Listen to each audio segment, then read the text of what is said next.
fearless pirates. They fight upon the sea, and notorious they shall be. They sail for gleaming gold, and for glory and for fame. Any foe who meets them wouldn't dare to speak their name. Oh, to battle we sail, for fortune and victory, or death if we fail. Yo-ho, all to see, for riches or ruin. Ooh, It's yeah. extremely close. We got 4 teams. Yeah, third partying this fight. Definitely taking a hard upon there. Oh my goodness, I've never seen. Oh wow! What? That was like that was. Brilliant drink from the winners in the notorious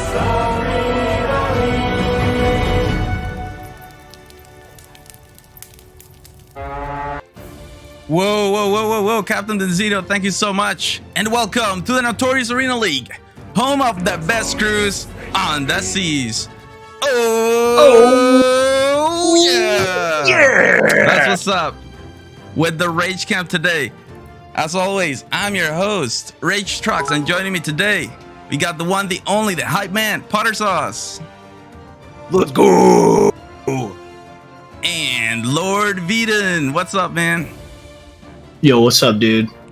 Let's go. Thank you guys so much for your support. Thank you. I see Gilly, Brendan. We're all getting ready for this moment, the start of season 5. It is finally here. We had to wait so long, but here we are. And I tell you, there are a lot of things. Creator TC says you remember me. Yes, of course I do.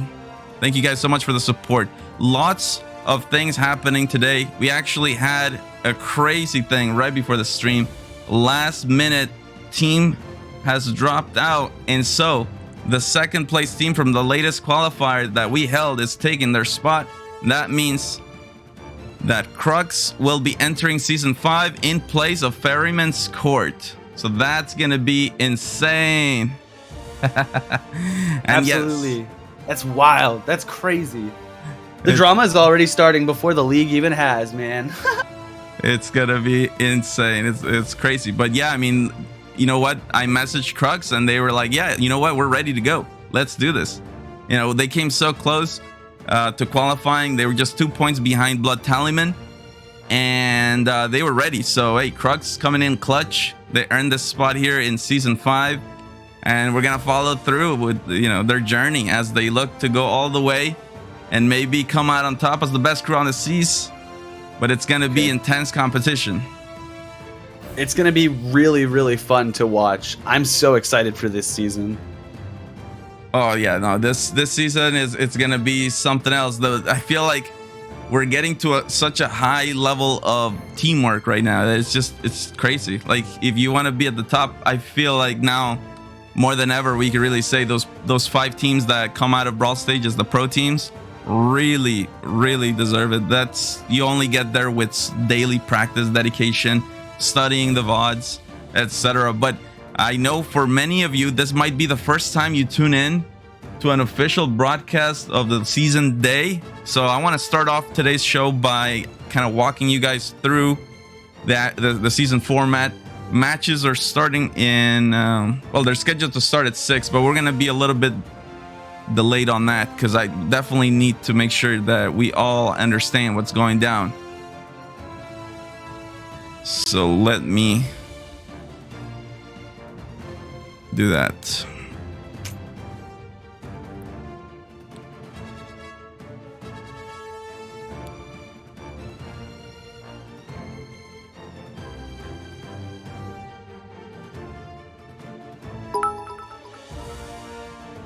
All right, here we go. Let's see.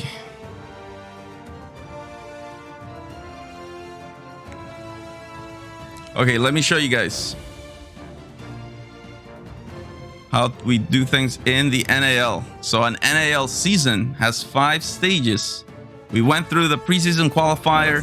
That's the one where we found the top 10 teams. Then we had an issue with a couple teams that fell through, and we had another qualifier So now we're heading into the season. We've got the top 10 teams. We'll introduce them in a little bit.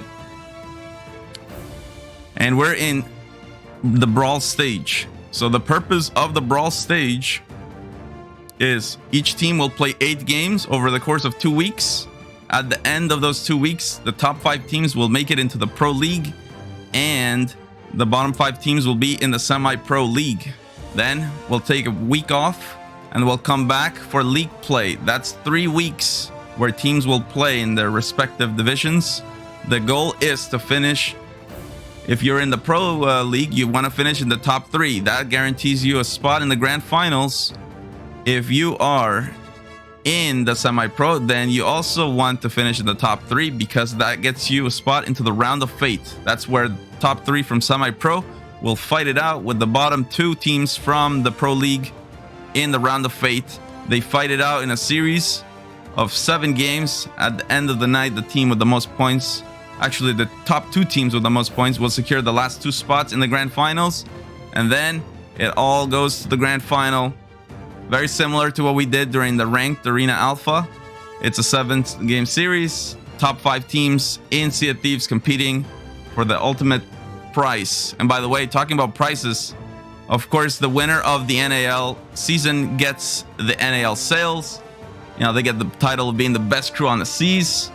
And of course, a grand cash prize. So I'm delighted to say we're going to start the season already with a cash prize of $100. And we'll be taking note of all your donations throughout the broadcast. 75% of your donations goes straight into the prize pool, and 25% goes towards improving the league, keeping things going, and just moving forward. So exciting to be able to start already season 1, or the first day of season 5, with $100 cash prize.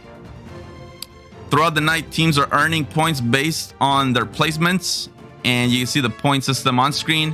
First place gets 9 points, second place gets 7 points, third place 5 points, and so on, as you see in the table.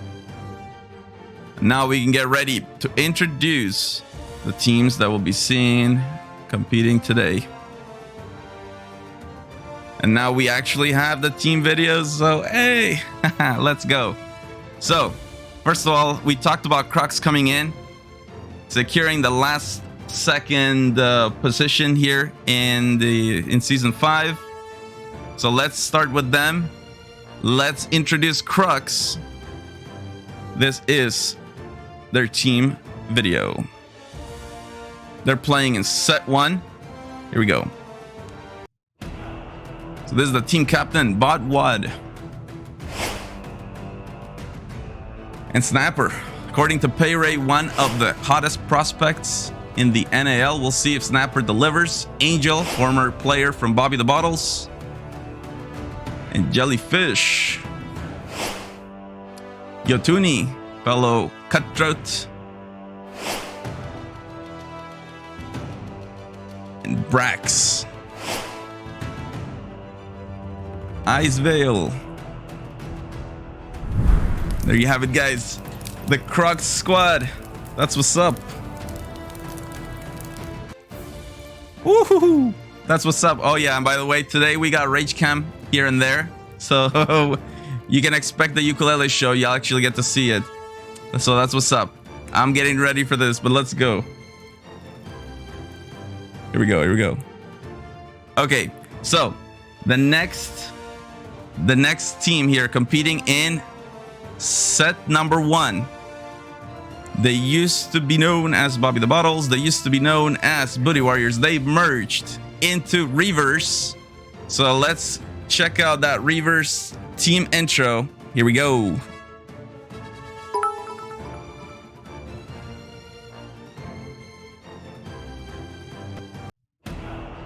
That's Dragon Slayer Lance and Villa, support player. Most improved player last season, Captain Reverse, helming now for Reverse. Here comes Tatertude, watch out. And let's not forget about Hunter. We've seen some really nice boarding action out of Hunter lately. Team Captain, JR Gamer. and of course the invincible Kush Smoker. There you have it, guys. Those are the Reavers. How will they do this season? We're gonna find out. Up next, a team that was in the Ranked Arena Alpha Finals, trying to redefine the meta with their chest digging antics. Here we go. Let's hear it for High and Dry.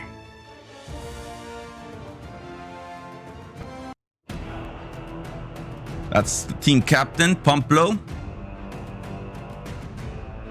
And One Dude Army. Let's not forget about Abusive Pillow. And Rageous Cage, the team mom. Blazinaner. And Just Believe.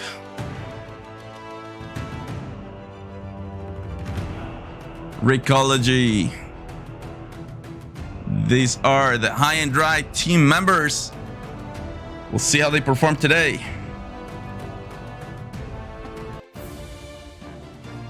All right. And up next, this is a team that's been in every single season of the NAL. They are back for season 5.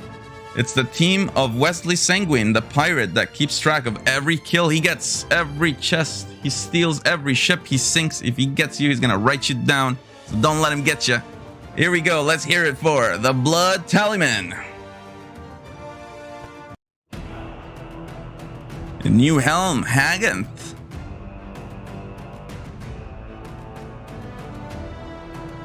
And the man responsible for all this, well, not all of it, but a huge chunk of the Ranked Arena stuff, Top Dog. Huge shout out to the rest of the Ranked Arena staff, but yeah, Top Dog is just amazing. Here we go. Leah, the Deckhand. And finally, the one, the only, Wesley Sanguine, taking those tallies. Watch out. Woo!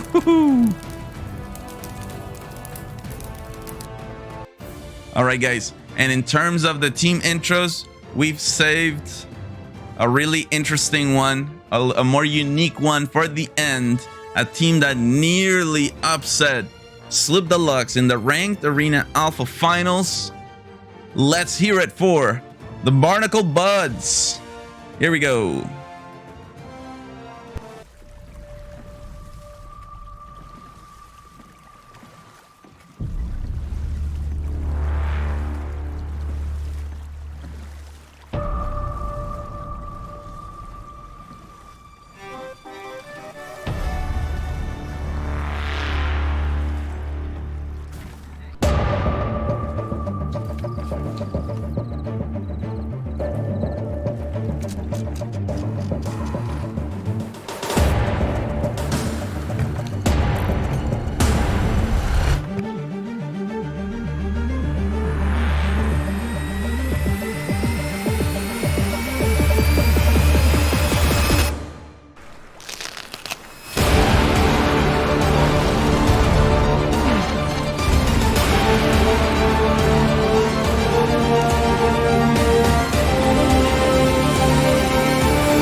Woohoo! There you have it, guys. The Barnacle Buds. Those are the 5 teams here. Oh, guys, and we're starting the night. Everybody's fresh. 0 points. No one has made a single mistake yet. You gotta love that feeling. So Well, I don't know about you guys, but I made a mistake already. Hey, Purple Turkey with the sub. Thank you guys so much for the support. Here we go. So throughout the night, we'll be showing you guys this standings. So everyone starts off with 0 points. We'll watch set 1, and then we'll watch set 2. Set 2 will be Black Sheep, Salt Miners, Big Old Gal, Furious, Flamingos, and Snoop Deluxe. And then at the end of the night, we'll be able to see which teams are in the top 5. And remember, at the end of the 2 weeks, those 5 teams will be in the Pro League. So without further ado, let's get the ball rolling here.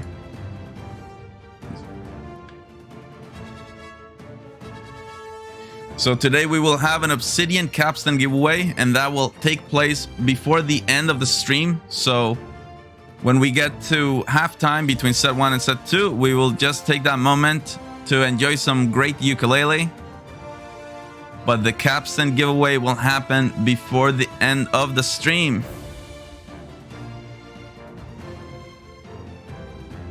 Just keep an eye on lobbies so we don't miss anything. But guys, oh, I am so pumped here. So, Skooma, you had a lot of fun watching High and Dry. It's a Lord Veden, by the way. I call him Skooma sometimes. But, yeah, man. You had a lot of fun watching High and Dry in the ranked Arena Alpha finals with their chest. What do you think? You think they're going to go for the chest again today? No, I don't think they're memeing today. I guess we'll see. We'll find out. If they do, that, you know, all I'm going to say is, like, big fan. When's the High and Dry merch coming? That's what I want to know. Oh, yeah. You know what? Actually, in terms of the merch, I don't know if you guys caught the glimpse, but I am showing off here. Let me go back to the webcam version here. Oh, do we get a Rage fashion show? Oh, yeah. We get Ooh, we got to put the sexy music on. the Bow. NAL Cup hoodie. Watch out. Ooh. And let's not forget the best cruise on the seas. Oh yeah. Oh yeah. Hey, man, I hope that's filled with G Fuel. Yes. Okay. Yes. Okay. Good. So you can actually check out. We're working on a panel to put it down below in with the rest of the Twitch panels. But for now, if you want to check out the stuff in the NAL store, you got to go over on the Discord. We have a channel for that. Newfound friend, thank you so much for the sub. Let me see if I missed anybody. Just getting ready to go. Brendan, yeah, and Gilly. So Gilly from Sloop Deluxe, what's up? We're good. So showing off that stuff. The NAL hoodie, the oh yeah mug. Let's go. Think teams have set sail. So we are in Tavern. Colors are being set right now. And talking about, actually, I want to start this first game on board Barnacle Buds, because really what they did in that ranked arena alpha final, almost taking the entire event, it was just really, really amazing. And I want to know if that's going to be the same Barnacle Buds that's going to show up today. First day of season 5 Brawl stage. So let's go, guys. I think we're loading into the game. So here we go. Let's start with Barnacle Buds. Let's do this. Barnacle Buds rocking that Obsidian capstan off the bat. Ooh, that's a hard flex. Middle right. What should I shoot at? Oh yeah, that's the one that's gonna be up for giveaway today. Maybe not. Maybe not. Oh, yeah, there. That's the one that everybody wants to get their grubby little mitts on. It's a juicy, juicy capstan. Already, cannons firing across the bow, and they're connecting. There's points on the map already. The very start of the game. We got action, baby. Yeah, and you know who it is? It's Crux. They're gonna come in maybe and just steal the show. Let's go. I love it. Got it. That's some big energy. They're sending some vibes straight across the waves. They're saying, look, we're not here to take part. We're here to take over. Oh yeah, well that line's made famous by the notorious Conor McGregor. Oh yeah. Oh, well, let's go over to High and Dry. It looks like they're cutting in behind Reavers. Keep checking. They have an option here. Blue Ship Reavers, but actually no, they're gonna transition to Barnacle Buds. Really quick, it looks like Crux is having some issues. They can't pull out weapons, and one of their members seems to be stuck in a black screen. Just giving you guys a heads up. Oh, well, that is a good point, because this is an official league day. If teams experience things like that, then we might have to... Yeah. We might have to wait this one out here. Yeah, I can shoot cannons. I was hitting cannons earlier, but I Yeah, can't do left. anything more than that. They are managing to connect shots with cannons, so the game is working. They did manage to connect on middle mast. That's the Reavers that they're fighting up against. Barnacle Buds versus the Reavers here. So far, points can definitely in favor of the I'm Reavers. invincible too. Yeah, okay, so I think there are refs right now checking this out. What the hell? We can hear the players saying, you know, what's going on. They're not too sure.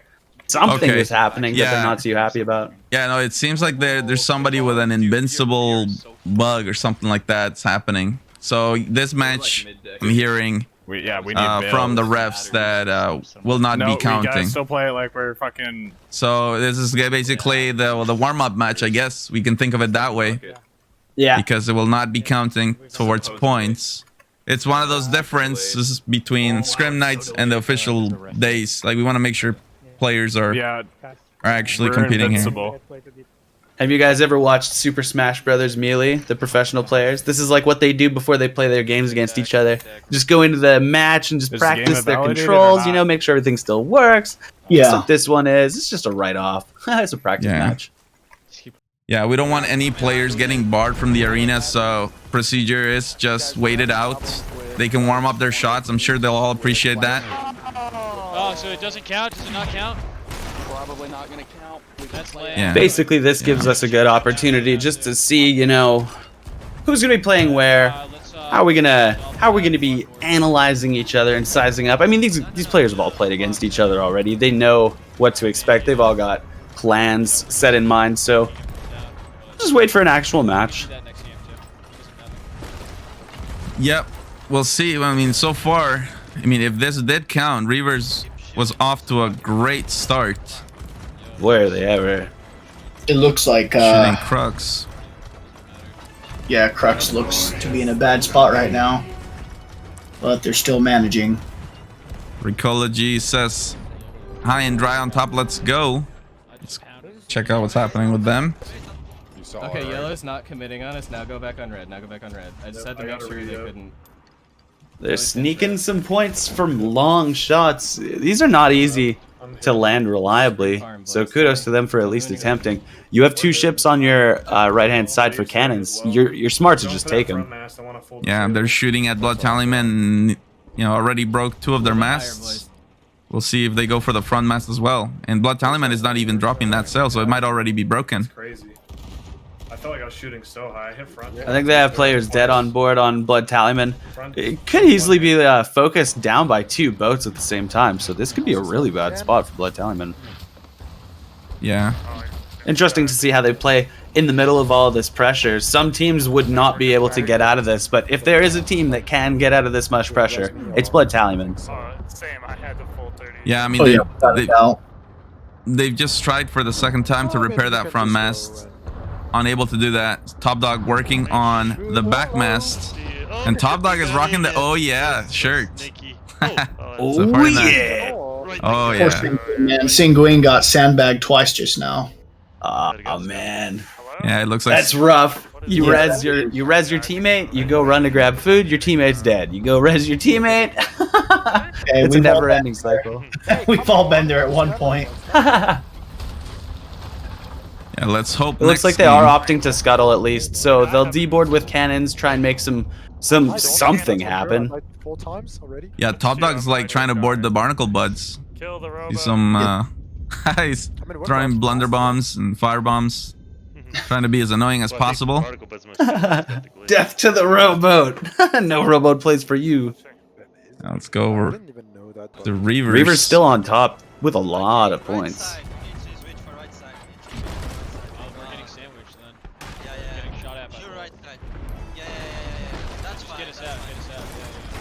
So, again, this team is so strong now. Captain Reverse has had such a great impact on their team chemistry. He keeps them all happy, and, you know, when they're playing and they're having fun, and they're not mad, they are so talented. They can always beat anybody on any given day. I'm a big fan of the players. This is formerly Booty Squad primarily. the Booty Warriors. I've had a lot of fun playing with and spectating Booty Warriors players. I know that you're gonna have a good time when you're watching Booty Warriors players. So it's fun watching them now under a new moniker, a new brand with some extra help too. This is gonna be a really exciting season. Yeah, absolutely. But here we go. It looks like High and Dry kind of coming in behind them, already breaking some of their masts. And now, yeah, they're sandwiched a little bit here. That cannon line. Which team will have the better cannon line shots?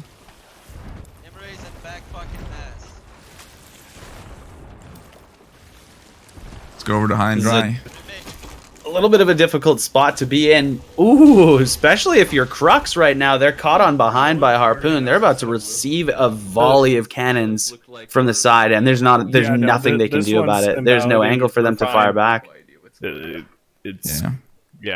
Captain Reaver's doing an incredible job. 3-hit regs immediately onto the cannon, hitting players on top deck, relieving pressure for his teammates. That was incredibly good play by him.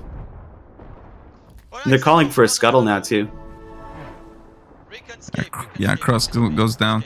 Unfortunately, looks like Captain Reverse is running some stream delay compared to everyone else, right? Or is it just me? No, he is. He's running a stream delay. Yeah, that's you can't really pay too much attention. Can't really watch his screen. Yeah. That's the bottom left one there for you guys following along. Yeah, I'm just gonna focus on Villa mostly. We'll have to remind Reverse to not have those stream delays. But here we go, right behind High and Dry. Harry making a board from Barnacle Buds. Never mind. Oh.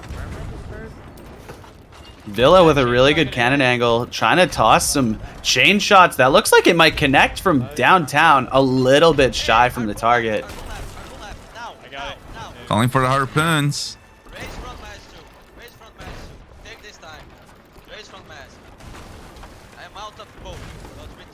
Let's go back over to Barnacle Buds.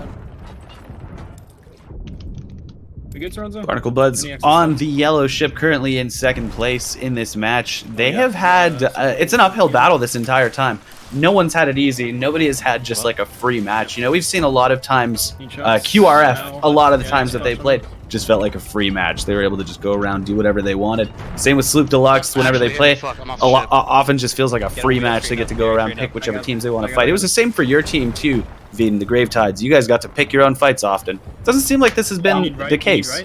No, you're good. No, keep the angles. not with this season. Oh, it's right. Yeah, this season it's gonna be crazy. It's gonna be really crazy. By the way, in the Brawl stage, you might be wondering how we determine the sets. Those were all randomly generated. And the idea is to, over the 2 weeks, the teams have a mixture of competitions so that we can see it. Last season, we were quite accurate with the Brawl stage. It was amazing. It was the 5 teams that made it into the Pro League were the same 5 teams that made it into the Grand Final. And that was consistent across both NA and EU as well. Yeah. There's a good Broad v Broad happening between the Barnacle Buds and the was that High and Dry squad. Some decent shots happening across from either team's lowered status on the Barnacle Buds squad, doing some really good job with changing it up, special balls and cannonballs, just trying to relieve as much pressure as he can from that top deck and put as much pain and punishment over there as possible. It's a really good job by the yellow squad. We should definitely drop sail then. I'm off. Dropping mid again. I'm dead. Someone res me. Fuck. I got you in a second. Check lowers, please. Oh, lower status gets knocked off the ship. Someone check lowers. Check lowers. I'm going. But yeah, I mean, Sincere just sidestepped a cannonball to the face. Like he actually just sidestepped to death. Zoranzo might go for a board. Lower is not. Yeah, trying to. Oh no, he won't. Oh, they got double. So close. Here comes Barnacle Buds are doing a double board. They both missed. Reavers are in a very bad spot right now. They have 2 ships firing at them from front and back, it looks like. Raise mid.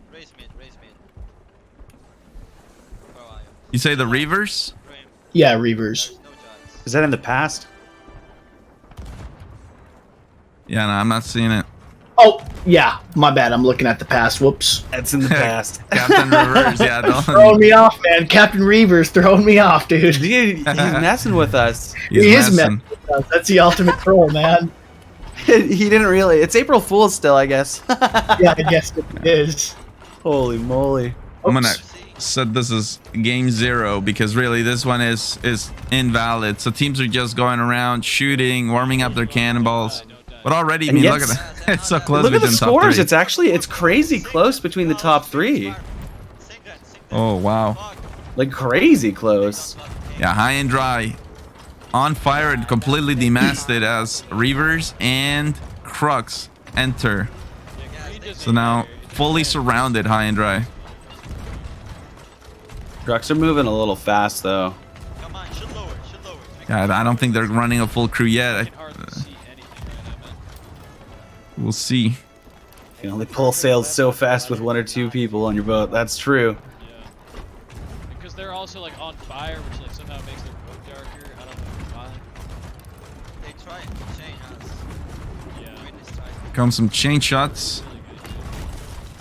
But Reavers is just focus firing high and dry. Okay, I am going through. They're not missing. Red. He's trying to get angle on us. Sure red. Red. This is a good game for Reavers. They have put on a dominant show. I wish we had all 4 cameras, you know, at the same time. That would just be phenomenal. But Yeah. all we have to do is just pay attention to the top 2, and it's really not such a big deal. Right now, we're watching Villa absolutely demolish these long-range mast shots. Those were connecting on the front mast, and now I think the middle just received a couple as well. Really nice shots all the way over. I'm not sure which team that's against. It's hard to tell. 2 minutes left in this one. And we'll see if the Barnacle Buds can catch up.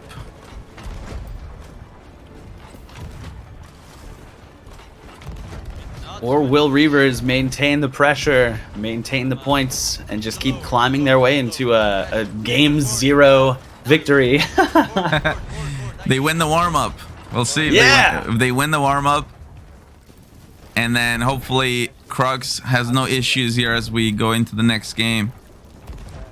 Player making a board. Yeah, Tater to that. We don't have any perspective from him, but we can watch it from Blood Tallyman in a reverse angle. We'll see. Oh, yeah.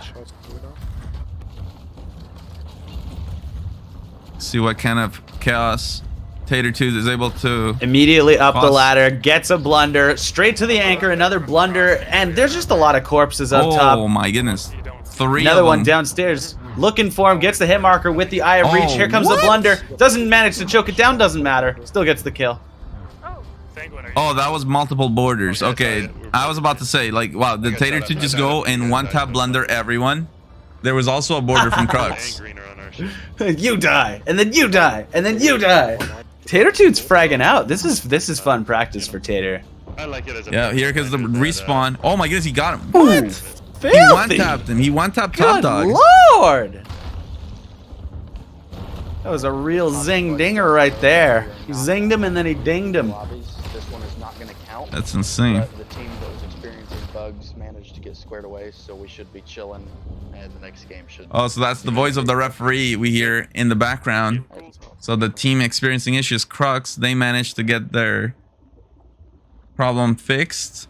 So if we go over to them, yeah, they're all in now. And I also instructed the refs to talk to Captain Reverse and see what happens there with the stream, because it's almost, yeah, it's counterproductive. Very confusing. Hey, Sweaty Trick in the chat. One of the notorious pirates from QRF. Welcome. Everything is okay. A legend, we might even say, around these parts. I mean, I don't know when it's going to be the next time that we see QRF, or I guess I should say also Forsaken Sun. Those are the 2 teams that I always get asked about. Like, when are we going to see QRF and Forsaken Sun back in the NAL? So, yeah, I mean, I'm not sure. Hopefully soon. Hopefully soon. But one thing is for certain. That record from QRF winning 3 NAL championships in a row, I don't know how long it's going to take for anyone to beat that record. I mean, that is really quite an accomplishment, because if you really think about it, every season is about 2 months and a half. Then we got about 1 month off season. So winning 3 seasons in a row, it's almost like going and staying undefeated for a whole year. And that's pretty hard. That is pretty crazy. Impressive to say the least. Sweaty Trick teasing the season 6. I saw Tart T posted on Twitter. It's like we're returning, but it was on April 1st. So I don't know if he was trolling April Fools or if he's being legit. That sounds like some April Fool's kind of stuff right there. Yeah, that's what I thought. Okay, so the issues are resolved. Hopefully now we'll be loading into game number 1. Colors are set. This is gonna be quite a treat. Let me keep an eye on the Reavers and see if we got that situation with Captain Reverse figured out.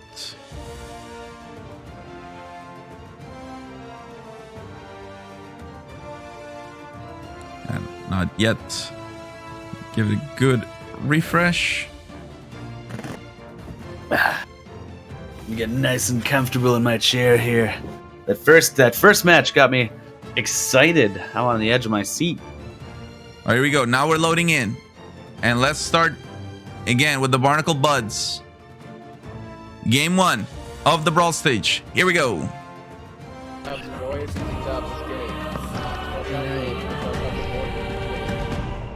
Sir. Don't even drop sales. Let's just get ink up. Yeah, we should just get full on ink.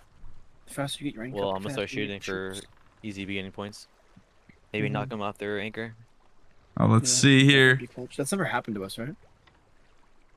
I don't know. Probably. I love how they put their roles. I don't think so. Enzo is Lorenzo.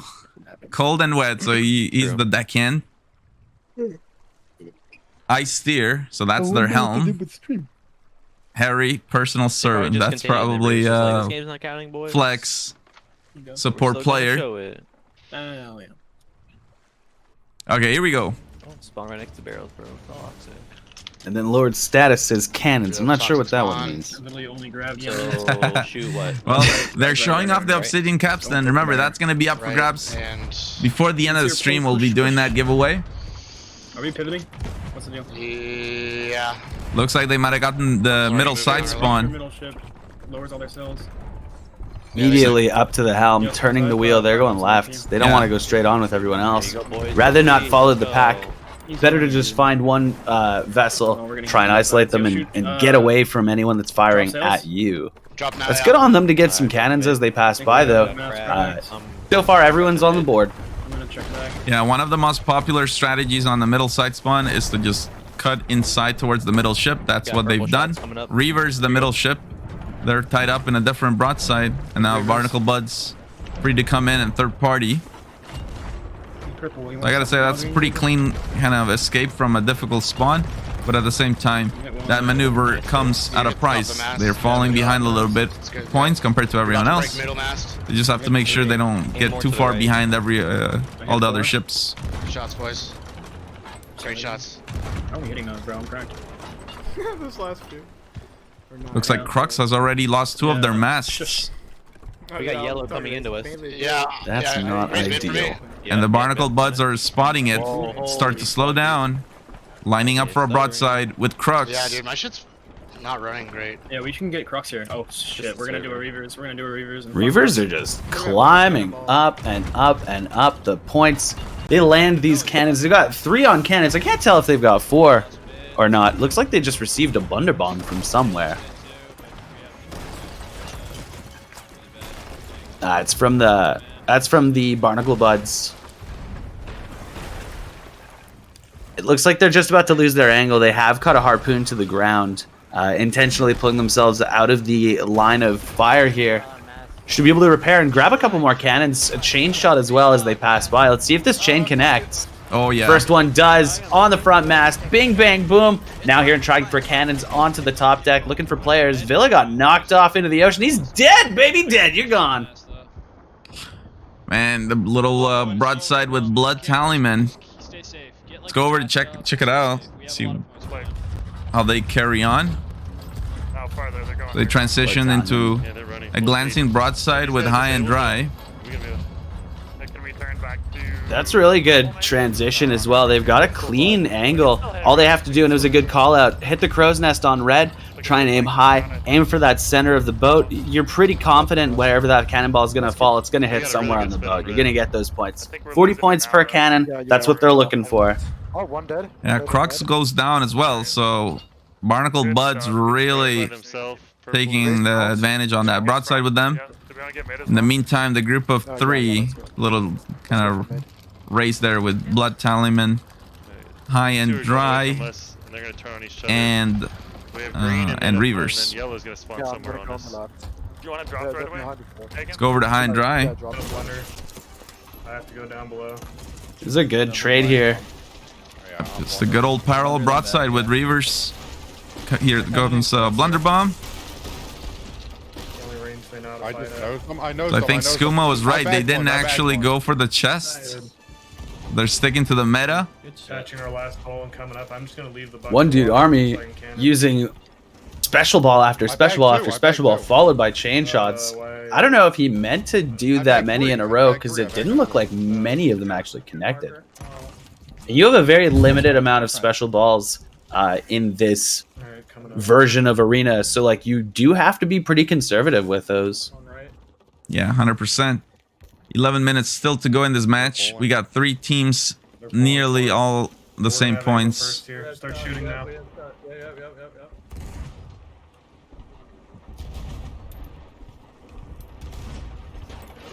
I'm getting hit markers. I'm getting hit markers too. I got back. I got him. Blood Tallyman up on top still. Have found another engagement. They're battling the Barnacle Buds right by the tavern where you hand in the chest. You don't really see chest plays happening too much here in this meta of Arena. They do happen from time to time, but it's really they're not. The value is not there. You get so much more points from naval combat. So yeah, the chest mostly we've seen it is in Sloop Arena. That can have huge impact, but for Galleon, most of the time it's just straight up naval will get you more points for sure. The yellow's coming in. Do you want to harpoon? I'm dead. I'm 3. Yeah, harpoon now. There's a lot of problems for the Blood Tallyman squad. They just took a lot of damage in that trade. Reavers actually profiting very nicely from their engagement wherever they are. I believe they're fighting up against who is that? Oh, that's Blood Tallyman they're fighting. Yeah, and Barnacle Buds. Oh no, I think you were watching the past. Yeah. I think Barnacle Buds was the one actually shooting on the backside of the Blood Tallyman. If we go to them, you can see they're still doing that. That's Reavers. Reavers are laying into Blood Tallyman right now. Trying to hit their. Yep, they're getting shot by 2 ships at the same time. That's bad. They are not in a good spot. Yeah, Barnacle Buds behind. We should probably fucking dip. And Let's get the fuck out of here. Blood Tallyman right beside him. Or Reavers rather. Yeah, that's not a great spot to be sitting in. You know, once your masts start falling, you have to get them up. Otherwise, every other vessel will just descend on you like a flock of vultures. yeah, it looks like Reavers is fighting High and Dry right now on the orbiting broadside. Look at the side of High and Dry's vessel. There is like no red paint on it left. They have just completely battered it to all hell. That is fantastic. It is. I love seeing that. And maybe they knocked them so hard, they're just into a rock now. They can't even pilot their own vessel. Yeah, maybe they even have a broken wheel because, yeah, obviously you don't want to crash straight into a rock like that. No. You can tell they completely lost control. They got outmanned, outgunned. They got out everything in that engagement. That was just very clean execution by the Reavers. Really good job. I mean, yeah, look at their points. They're on top for a reason, right? Exactly, but let's go over to the Blood Tallyman, though. They are climbing now as they fight the Barnacle Buds. Yeah, get the wheel. This is a really good angle as well. Very clean. That's Wesley Sanguine on the top, you know, with his trademark face cover there. He's a man of mystery, that Wesley. He'll take your loot, he'll write it down, he'll never show you his face. Very good heads up play, actually. He realizes Cannonball's coming directly for him, heads downstairs, and he's alive as a result. So great job. Oh, but he came back up to a Cannonball surprise. It didn't work out in his favor after all, you know. I sung his praises a little too quickly, maybe. Reavers actually goes down. That puts Blood Tallyman in a better position, but they are getting battered right now. Their whole top deck has been completely cleared. This is a volley of fire they are receiving. It's very difficult to try and get out of this. Fortunately, as you can see in the bottom right, they're not receiving a lot of bottom damage. Like, they're not sinking. Yeah, their deckhand was off the ship too. And they're being farmed by Barnacle Buds. They're really good job by the Barnacle Buds. Down. I got their mast. Oh, they chain shotted the remaining mast for Blood Tallyman. Blood Tallyman now fully demasted. As long as this remains a one-on-one ship battle, they'll be able to spin on the axis and still do something. But now I want to point out the Barnacle Buds have done something really good that's actually ended up being very helpful. Sincere, the helmsman, has the Eye of Reach in hand and has consistently been hitting players off of cannons. He just killed someone as they resurrected. Sincere has been doing an amazing job with that Eye of Reach in hand. As the helmsman, you shouldn't be going down to the cannons. You should be up there controlling the wheel, and the Eye of Reach is the perfect tool to go into your toolkit, using it phenomenally well. Sincere, great job. Yeah, I mean, especially at close range like this, for sure. I mean, even Spot's top dog trying to raise the back sail, taking pop shots. Yeah. And it's doing such a great job also of keeping the ship away from the Blood Tallyman cannon angle. Right now. Just shot me through his eyes. Well, he's trying to distract him at least. Which player was that? Sanguine. Sanguine. Yeah, we'll check Blood Tallyman. Yeah, he's in the water with his Eye of Reach, being a nuisance. He's really good at that. Really good at disrupting. Oh, he's gonna have a fight on his hands though. Dealing with Sincere. Oh, there's another one. Harry. They have 2 in the water. Wow, they sent 2 in the water after Sanguine. Meanwhile, Reavers are still fighting up against High and Dry, and they've actually managed to steal. Oh no, not steal. Rather, they're back and forth in points, but they're still battling it up. They're still keeping up with points. It's not a free game for Barnacle Buds here. Yeah, Reavers is actually third-partying the engagement between Blood Tallyman and Barnacle Buds. They're coming in now. That's really, really good, because they're going to be able to sweep up and clean. We know that one team is completely disabled right now. Barnacle Buds has their eyes pretty much locked in. They're not going to realize that they're being descended upon. Yeah, and Reavers is focusing Barnacle Buds. You know, they really want... Good. So this might be a good moment for Blood Tallyman. 5 minutes left in this game. Still very close. Here come cannon shots across the deck. Lowered status, already down to extremely low health. I won't be surprised if these cannons start connecting on players and start sweeping the top deck for Barnacle Buds. Reavers are going to do a lot of work. There's the first cannonball. Lowered status goes down. Brutal. Yeah. So Ranso dead. Lowered status Sincere dead. Oh, they're all of them dead. Just like I said, whole deck has been swept. We also do see clean execution from the Reavers, and they've got pick of the litter. Get whatever ship they want. They can fire across, or they can hit their free target. One's gone down already. That was Barnacle Boys. They sunk. Wow. So now Blood Tallyman still lurking there, trying to fight back. We'll see. This will be very difficult. Can they pull themselves up? This is like by the bootstraps. If you manage to get your vessel up and operating from how far damaged it was, like, dang, that's impressive.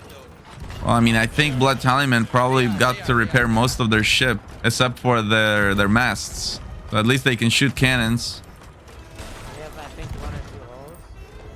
That should be an award, I feel like. Whichever team managed to repair the most damage in the middle of a fight and keep their vessel afloat or something like that. We should pay attention. That could be funny. Yeah, for sure. But look at how close it is. 3 minutes. We have, the 3 teams at 7,000 points.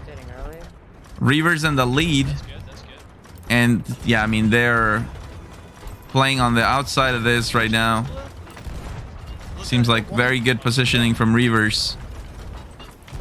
We know that the good positioning is circling from the outside, picking your fights, and never being the one that's under pressure. That's just, you know, heads up play from experienced players. This is just really good, solid play. Yeah, 100%. Now the question is for Blood Tallyman. They chose to not scuttle. They were under so much pressure. They've now raised their back mast, and we'll see. They're still suffering below decks right now, or is that? Yeah, it looks like they're almost second deck. Blood Tallyman. Oh, they've gone down. Dang. See, now that's one of those things. You gotta think about it. Like, 2 minutes left. yeah, it's just brutal. It's so hard to make that call because the game was closed and they were in second place. That's what makes the farms at the end of the game so rewarding.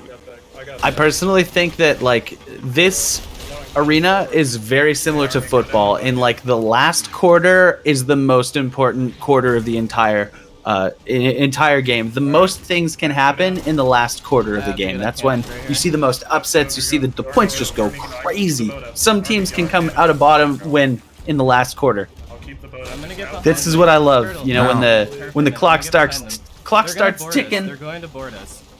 Yeah, let's check out high and dry. Let's get into it. High and dry. Yep, cutting behind Crux. Crux sending borders. Right side cannons now. You kill him. Right side cannons. He's dead. He's dead. Some really good attempt by a board there from Crux. He actually managed to try and ladder juke him, but got killed off the ladder there. No dice. They're really, really low down. High and dry is pretty dangerously low in the water, it looks like. Just stay on him now. Just stay on him. They have players on cannons. Doesn't seem like they're overly concerned. Oh, they're looking good. Yeah, they're fine below. They took care of it. They took care of it, but yeah, last minute. We need to bag that cannon. Will high and dry farm enough points to surpass Reavers? Because Reavers stopped farming. They no longer have any ship to shoot at. They're not scoring anything right now. Just keeping us up here. High and dry. We need the quad. Yeah, Full DPS. Calling for quad cannons. Reavers found a target. Reavers are back on the map. They're happy to farm as they pass by here. They're going to extend their lead even farther into 11,000. Can they stretch at 11.2, 11.3? How far is this going to go? Oh, look at that. Laughing their way over to victory. Oh, GG. First place for the Reavers. What a way to start the season.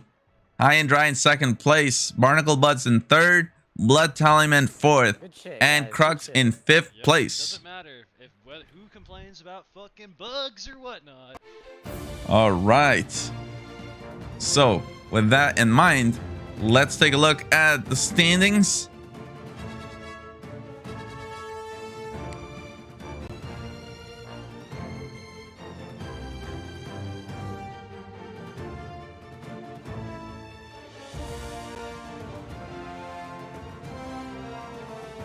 Alrighty, here we go. So Reavers starting off so well at the top, 9 points. High and dry with 7 points. Barnacle Buds 5 points. Blood Tallyman 3 points, and Crux with 2 points. So that's just the first game is always easy because it's exactly matching the table that I showed you guys in the beginning about how many points you get per placement. Reavers very happy, very happy indeed. We'll see. I am so excited because yeah, I mean we got 7 more games to go on the night. At the end of Brawl Stage 1, which 5 teams will be on top? We're gonna find out, guys. That's the question of the evening. That is the question. What a show. Holy. I'm excited. The Reavers are already putting on quite a performance. Oh yeah, no, the Reavers again, it's just a matter of believing, being happy, having fun. Those guys, when they're having fun, they can beat anyone. But if they get tilted, it's over. But that's why I think it's so smart for them to pick up Captain Reverse. He is always happy, and that is contagious. It's helping them. And Reavers right now, very deadly team. We'll see if they can keep it up as we head into game number 2. I have confidence. Gamer Dude asking who won. Reavers picks up game 1 in this set.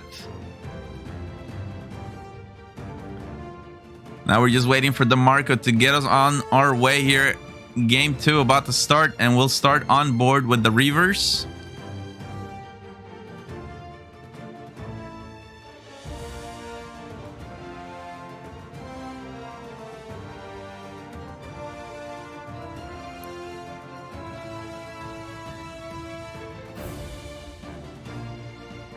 Alrighty, here we go. Let's do this.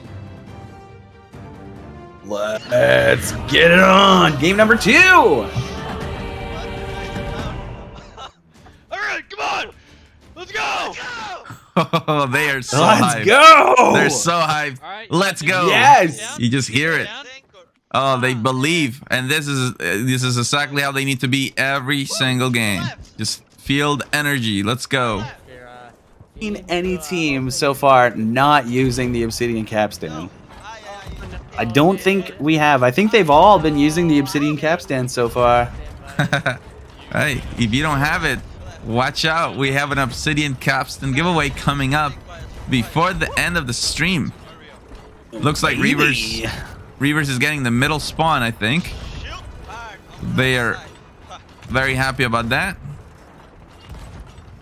I love when it's nighttime. All of the cannon flares, it's like you can barely see anything. It's just like flash, flash, flash. Every screen is just insane flashes. Yeah, I think they're shooting at Crux. That's naval warfare at night for you. Yep. Could be, Crux receiving a little bit of punishment, firing back. They've got players below. They're bucketing. They've got a lot of damage middle deck already. Like, they've received a lot of cannonballs. Yep, and Reaver switches from Crux, and now they're shooting over at the Barnacle Buds. Reaver just coasting along. All sails down. I think Crux, as they pass by, they're going to try and pop a couple shots, see if they can land anything. Maybe they'll get a chain on a master. Nah, it didn't look like it could connect. And transitioning to high and dry. I mean, really, this is a great start for Reavers. They haven't had much pressure from other teams. They've been able to just go in and third party. Now they're shooting high and dry. We'll see if high and dry take them up on the broadside. Yeah, they're actually going to queue up broad. High and dry were engaged in another target, but now it looks like they're going to have to disengage their primary battle and focus on their new aggressors. Looks like Pomp there up on the wheel is still very focused on the team they were fighting at first. Oh, they're flooding though. So many buckets. One backsplash they could sink here. Oh, wow. Oh, no. Are they going to bring it back? Believe and believe. We saved it. Believe and believe. That is some got it. fast finger bucketing. They brought Holy it. moly, No, guacamole. backsplash. Saved it again. Oh, no! Backsplash again. We saved it. Oh my goodness, they Can I saved go? it again. I mean, can I go That was drive? panic-inducing. That They're was still up. Yeah. One of the best recoveries I've seen. That was seriously impressive bucketing. Crazy. Reavers have stolen the lead. They actually have eyes on both the players tucked in the rocks, and they're shooting some very difficult cannons over. I wonder if they're going to send a border over just to see if they can get any damage done. It looks like they lost all angles on cannons. Oh fuck, we go and get fuck. Right. Wait, what Yep, about green? high and dry. Ultimately, they did go down. So even though they saved us so many times, just too much pressure. Barnacle Bud's doing very strong. They have a lot of options now. Looks like they're shooting off the right-hand side against Reavers. Reavers with no angle to fire back. Their mass is going down. Their mass are going down. Oh yeah. They're Barnacle losing Buds. masks though. Oh, Barnacle. This is not good. And now as Reavers passes, they'll have a shot. They'll have lots of shots, actually. Yeah, Villa making really good work of these cannons. They're connecting. They're farming points off the back end. Lance is in the water. Unfortunately, he must have gotten knocked off the helm. I made it. Just shoot the yellow. Yep. Drop front. Yeah, 3-ship orbit, Blood Tallyman, Barnacle Buds, and Reavers. Blood Tallyman have entered the fray. That's good. We want to see the action. We love to see the action. Here we go. Now they're calling for shots on the Blood Tallyman. I'm gonna hit them with chain shots. Oh, and they're going for the chain shot. It's so easy to hit them with a parallel, or sorry, perpendicular broadside like this. They Crux connect as well, absolutely laying into the backside of Blood Tallyman. Yeah, Blood Tallyman is currently the ham inside of a ham sandwich. Like, whew. Someone brought extra mayo for these guys. This is greasy. Oh my goodness. Yeah, Blood Tallyman losing 2 out of their 3 masts. They managed to get the angle on Reavers. And Crux also. Red's here. Red's turning into us. Reavers transitioning. They're still firing. They're still doing damage. This is Crux, their new target. Crux tried to loose blunder bombs across, just barely missing. Those would have done really a lot of work getting players off the top deck, but unfortunately couldn't connect. And now looking like Reavers snuck all the way up into top for score. That was a lot of damage they just did on that pass by. I'm really hoping for Crux right now. I feel like they're the underdogs for sure. Oh man, but just as you say that, they've just gone down. Yeah, I know. We'll That's see. what I'm hoping, man. I hope they stick with it. You know, it was like last season we saw the one team from Brazil. They had a rough go at it. Death Omens. Yeah, they had a rough go at it, but then they finally found their rhythm. And then they just powerhouse through. Yeah, I absolutely believe that Crux could do the same. You know, don't count him out. And this is for you guys, chat. Don't count him out just yet. Crux has got stuff to show you. Yep. Let's go back over to Blood Tallyman. Despite almost being fully demasted, they managed to recover on the parallel broadside right now. We need lowers on them. Here comes their specials. We need the pressure. No. We're losing. They sucked us in. No. Shoot. Oh, Sanguine gets knocked off. He's gonna re-grab. Oh, got knocked off again. And High and Dry are coming behind Blood Tallyman. What the hell? Blood Tallyman are still doing good as far as points. They are very much not doing so good as far as position, though. Yeah, but we're getting on the... This is terrifying. Oh man, right behind Barnacle Buds, but High and Dry is behind Blood Tallyman, so... The good thing about being behind Barnacle Buds is they can't hit you with cannons. They can only hit you with guns. You know, this is so smart from Sanguine to go for the harpoon play because Blood Tallyman only has 1 sail. So by harpooning, it kind of makes up for that. Yeah, they can just like get a free Uber. This is just taxi. It's kind of like Yeah, tugboat. you guys sail. We'll come with you. It's like I really like that analogy, Potter Sauce. Tell me when to drop it. Oh, sorry, drop. We got left side. Alright, here we go. Blood Tallyman manages to get an angle on the Barnacle Buds. I think their wheel must be broken because they're losing their angle pretty quickly, and it doesn't look like they're trying to fix it.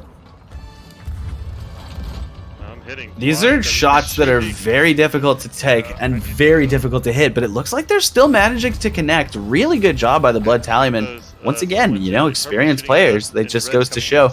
You keep playing this game enough, you can start to figure out how to get those cannonballs exactly where you want them. Yeah, and for Blood Tallyman right now, the key is to just get those masts up, get back to moving, recover. 8 minutes left in this game, and they're right there. You know, they're in the race for the top. Yep. It's Reavers, it's Barnacle Buds. Again, top 2 trying back and forth against each other as well. Blood Tallyman, it's the 3 teams that we saw in the Spiral of Doom, you know, in the death circle against each other. These guys are they're hungry for blood, they're hungry for kills. Blood Tallyman taking a fight with Barnacle Buds. Let's see here from the Barnacle Buds perspective. Lord Status on cannons, doing a really good job connecting on masts. Enzo as well beside him. Sincere actually went down off helm to grab cannons and received 1 to the face for it. Went back upstairs, he's on the helm again. I think I hit that blunder. These are great shots. Yeah, that was beautiful. They do realize they have to transition because they've got another vessel inbound. Good job by them shooting so many shots up top deck. They weren't receiving much back. Oh yeah, the quad cannon boys. Blood Tallyman, I don't know if they were ready for that or what. Oh, deadly though. They just picked up 2 kills on the Barnacle Buds. So Blood Tallyman. Where did I die from? Hello? Well, actually, they're saying, what did they die from? Is there another ship? It was Blood Tallyman. It was literally, crazy. it was Wesley Sanguine in the water with an eye of reach from like 500 million miles away. He's just, like I said before, like last game, he's in the water, he's a nuisance. This is what he does, man. Oh, yeah, look at that. He was sniping them. Yeah, That's he's crazy. just laying into him from in the water. You don't have to be on a vessel to have such a huge impact. Wesley constantly proving that to us. He has an impact everywhere. I'm dead on the wheel again. It's cranked too far left. Oh, man, Sincere goes down on the barnacle butts, and the wheel is broken. I'm dead. Oh my god. Lower stat is dead. I have to go down. I can't get lowered. This is difficult. This is the NAL pressure that you would definitely expect from every team here. No one is going to lay on their back and go down without a fight. I have to grab supplies or I'm gonna fucking die. Blood Tallyman about to sneak their way back up into first place. I'm resing Stronzo. Yeah, it's the cannon line pressure from Blood Tallyman. It's what's key right now. They keep breaking wheel. They keep causing chaos on the cannon line. We'll see if they can Fortunately keep for doing Blood Tallyman, they're close enough to the shore that they can reposition themselves with their harpoon, and it looks like they're keeping doing that.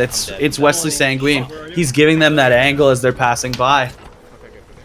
The man of the hour, man. Wesley Sanguine for this team has been phenomenal. He's everywhere. He's grabbing players off of cannons with his eye of reach. He's on the harpoon. He's making sure his team's alive. This guy is playing out of his mind. Yeah, and it's so good on the cannon line too. Oh, they got a lot of water though. Blood Tallyman has to watch it.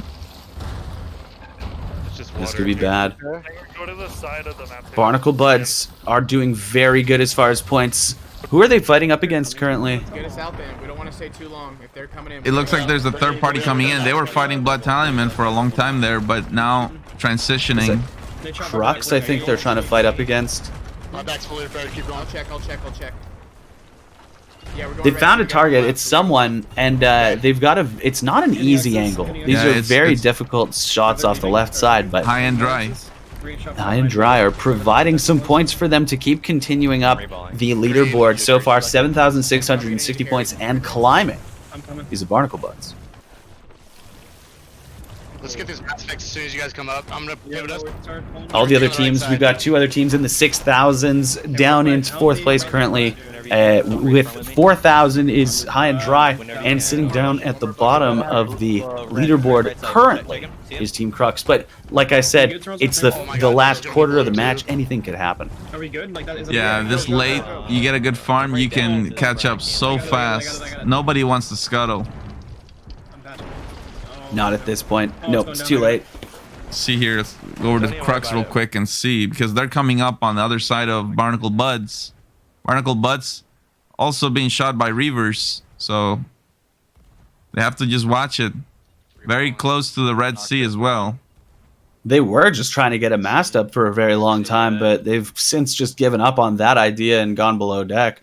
Barnacle Buds, they need to get out of here, and they need to find a way to keep getting points, because, 7,900 points on top of the leaderboard is really great until you realize all of your players are below deck and everyone's coming. Red's gonna end up behind us. Yep, and Reavers is catching up.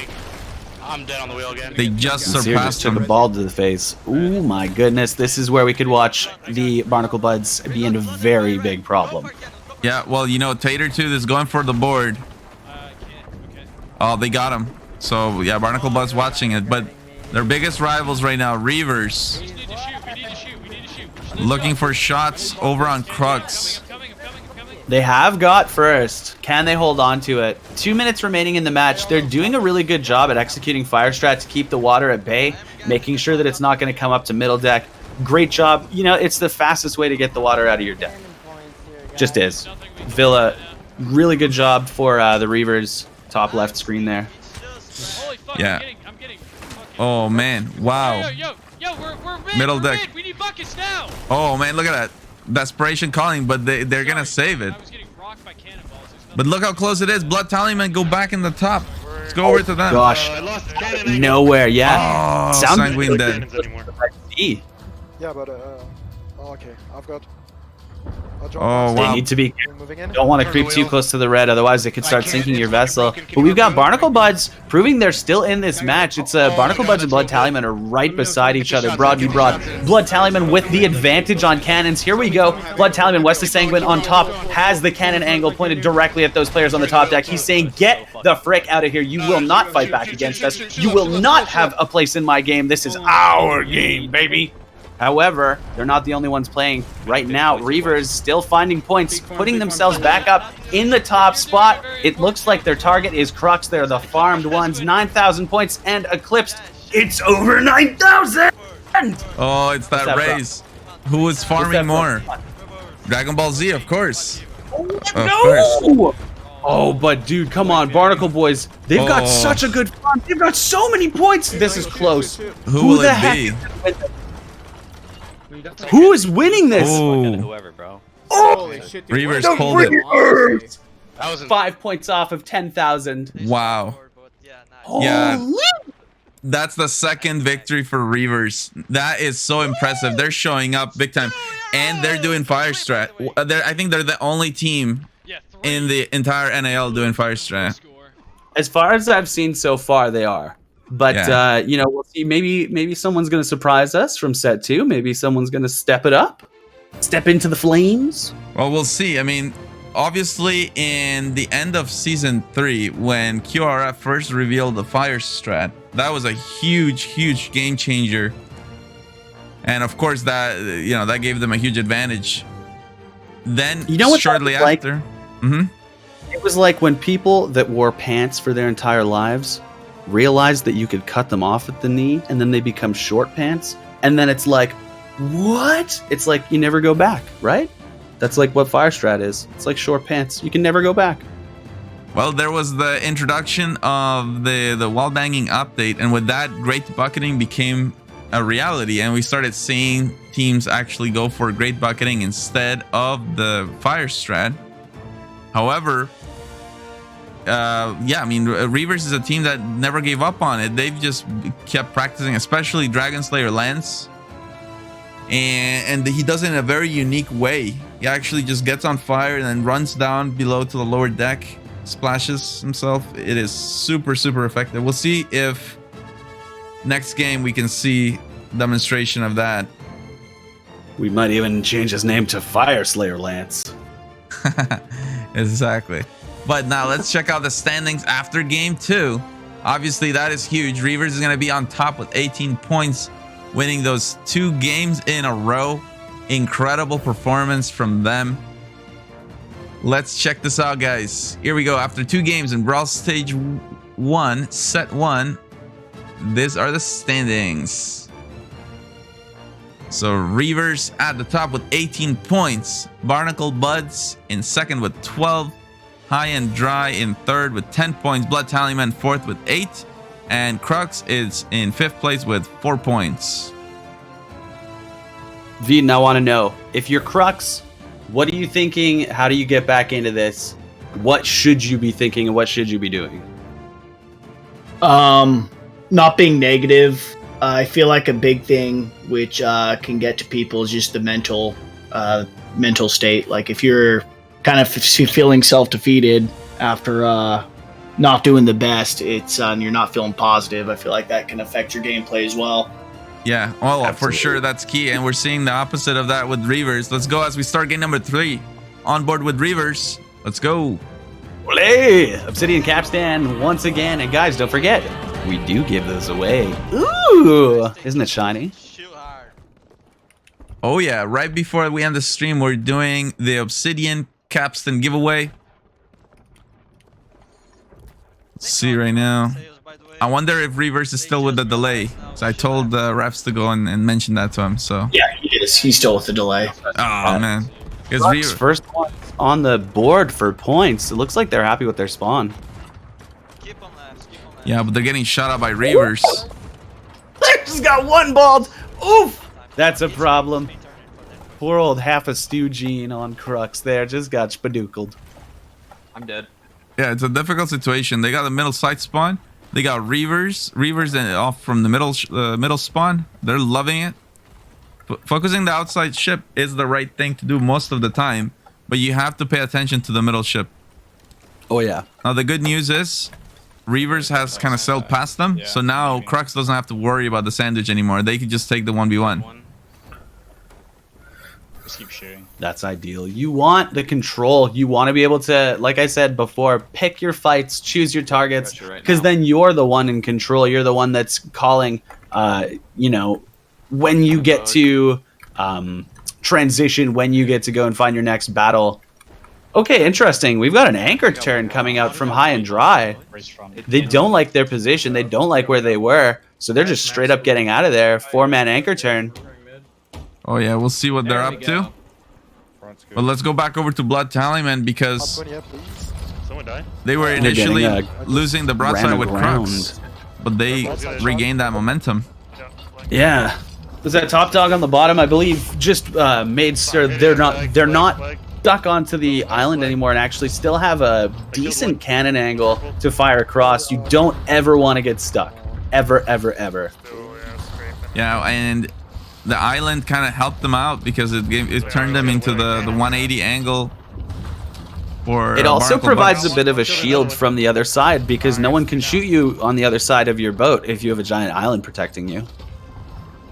So it's actually kind of worked like a decent advantage for them. They just can post up here, fire cannons across, and unfortunately the other team doesn't have a whole lot of ability to trade back, it looks like, with the amount of pressure they're receiving. We have a sink, first sink of the game. Crux goes down already. Crux goes down. Blood Tallyman absolutely on top of it. Their cannons are so honed in. They're really good. See if we can get a closer look and identify the team they're shooting at. Barnacle Buds is behind Blood Tallyman and is giving them some pressure from kind of where they ended up beaching in the first place. One's on? Or no? That's me, sorry. All the players from Blood Tallyman had to go below deck to grab food and get back into the game. Now firing some special balls back across at their targets. This is a nice fight. Blood Tallyman and Barnacle Buds, yeah. This is really, really good fight between the two of them. So the cannon line shots are important, but also the lowers are really important too. We'll see if Sanguine goes for any of those lowers or if he focuses all top deck. I feel like it would be good to have one person whose dedicated job is like special balls and deck clearing, and the other person whose dedicated job is like getting shots to lower and getting like really punishing shots, because you can control where the enemies are on their vessel just based on how you're placing your cannons a lot of the time. Exactly. It's good, smart heads up play from Blood Tallyman. Great job placing their cannons, and we see Wesley Sanguine from the Blood Tallyman often getting off the cannon just to get more health. It's so smart. You can't die on those cannons. It's like the worst possible thing you can do. Wow. A great job by Wesley Sanguine with chain shots. Yeah, you'll see if he knocks the back. Yeah, he does. 2 Wow. for 2, baby. Let's go. Hitting those uprights like it's not even a problem. Yep, so now Barnacle Buds is really, really in trouble. And this is great news for Blood Tallyman. Barnacle Buds is in second place, so they might take a little bit longer than normal if they decide to scuttle. 4 people on cannons right now trying to lay in as many points as they possibly can. The only option that their enemies have is a scuttle, and they took it. They're gone down. Who's next? Barnacle Buds is out of here. They call who's next. Well, let's check out Reavers. 3,000 points. It looks like they're next. Here we go. Reavers lining up to get into an orbit with Blood Tallyman. Do Reavers have all sails down? No. Oh, you mean like they're moving? Like yeah, like have they dropped? Yeah, they dropped. I thought you mean like broken mast. No, yeah, they dropped their sails. Yeah. I wasn't sure if they were just running on front and back or if they dropped mid as well. Doesn't really matter too much. The only thing really that matters here is landing their cannon shots, and Villa doesn't seem to be able to land them. It's a difficult angle all the way across. However, that doesn't usually matter to Villa. He can land those cannons. It's nobody's business. It looks like Reavers spotted high and dry, and they're gonna switch over to them instead. Have to lead these cannons quite a bit behind if they want to get them to land. Want to watch this fight from high and dry's perspective. See if they got what it takes to put down Reavers. We're gonna get in front of the fight happening behind us. Show us what you've got. Instead of getting fucking pinned. No, but it looks like they're just repositioning. Are still fighting currently. So while they are repositioning, this is a decent battle here. Crux actually fighting their big opponents here. They've chosen. They said, look, we're in it to win it. We're calling you out, boys. Come on. Sanguine broke their wheel. We have a good wave. Straight out of the gate. And goes for lowers too. And you know, he's not just putting lowers, he's putting lowers on the front of the ship. Those are the hardest to repair because the deckhand has to go all the way at the front. Crux just crippled Blood Tallyman, got their middle and back mast. However, it took too long for cannonballs to come, and the helmsman has just been knocked off of the Crux boat. That is devastating. They are in an orbit around the front, but they're moving too fast. They need to slow down. Because we're gonna get third-party by red. Some really clean shots coming out of Crux. Crux? Is that their chicken team? High and Dry actually has a possible nice farm going right now. I don't give a fuck about green. Green's in last. They can fucking Oh yeah, well they've actually spotted the Crux and Blood Tallyman situation. They're trying to third party. I bagged their helm. Blood Tallyman has grabbed the back of Crux with a harpoon. Wesley Sanguine did just receive eye reach to the belly, has to go and heal. Try and revive his teammate on the helm as well. They're going to start laying hell into the back of Crux with cannons, doing a really good job. Have to watch out though, because like we said, his high and dry is really close. They're in the vicinity and they're raining cannonballs from afar. It could easily come onto anybody's head, stop them right in their tracks. You have to be very careful. It's like you're playing with fire in the middle of a volcano that's exploding. It's just it's dangerous. You're gonna get burned.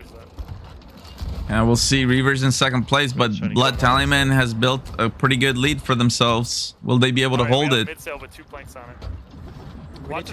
Barnacle Bud have discovered an angle now on Crux as Crux passed away from the initial engagement and actually has assisted the steering of Barnacle Buds with a blunder bomb. Not sure if they did that on purpose or not, but there's some decent shots as they pass by.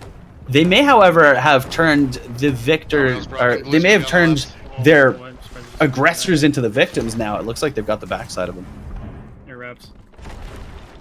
Yeah, and they also spot Blood Tallyman coming in. We'll see if they...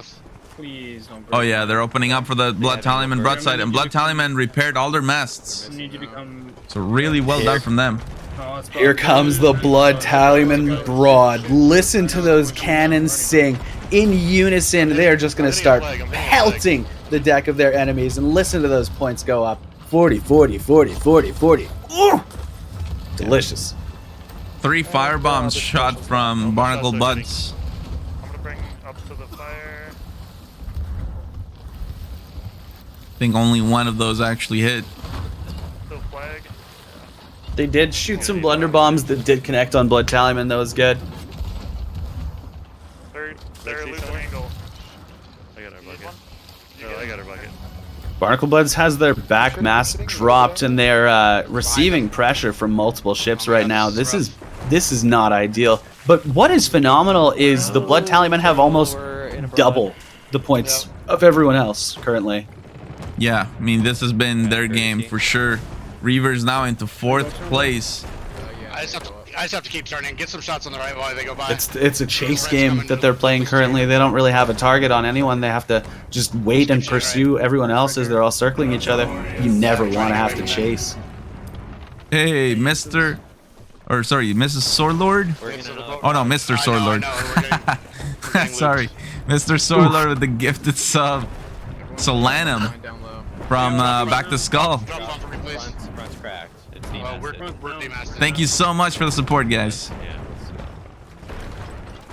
They chained. I'm dead. Wesley Sanguine spots another target, has them marked for death. Cannons flying, trying to connect as well. He's just trying to spread those points up as far as they can. Currently 7,955 sitting in their pockets, but they want more. It's not enough. Yeah, you're not wrong. Already looking to target Reavers, put them into last place. So we'll see. They have a significant lead. Perhaps they can get away with some strategic targeting. We'll see if they manage it. Reavers right now in 5th. Reavers has an angle on Blood Tallyman. They are flying the chain shots, trying to connect, and it does look like they have connected on at least front mast. I'm not sure if middle one's going to go down or not. Great shots now from Dragon Slayer Lance on the bottom. Shots to the bottom deck, shots to the top deck. They're doing a lot of damage here.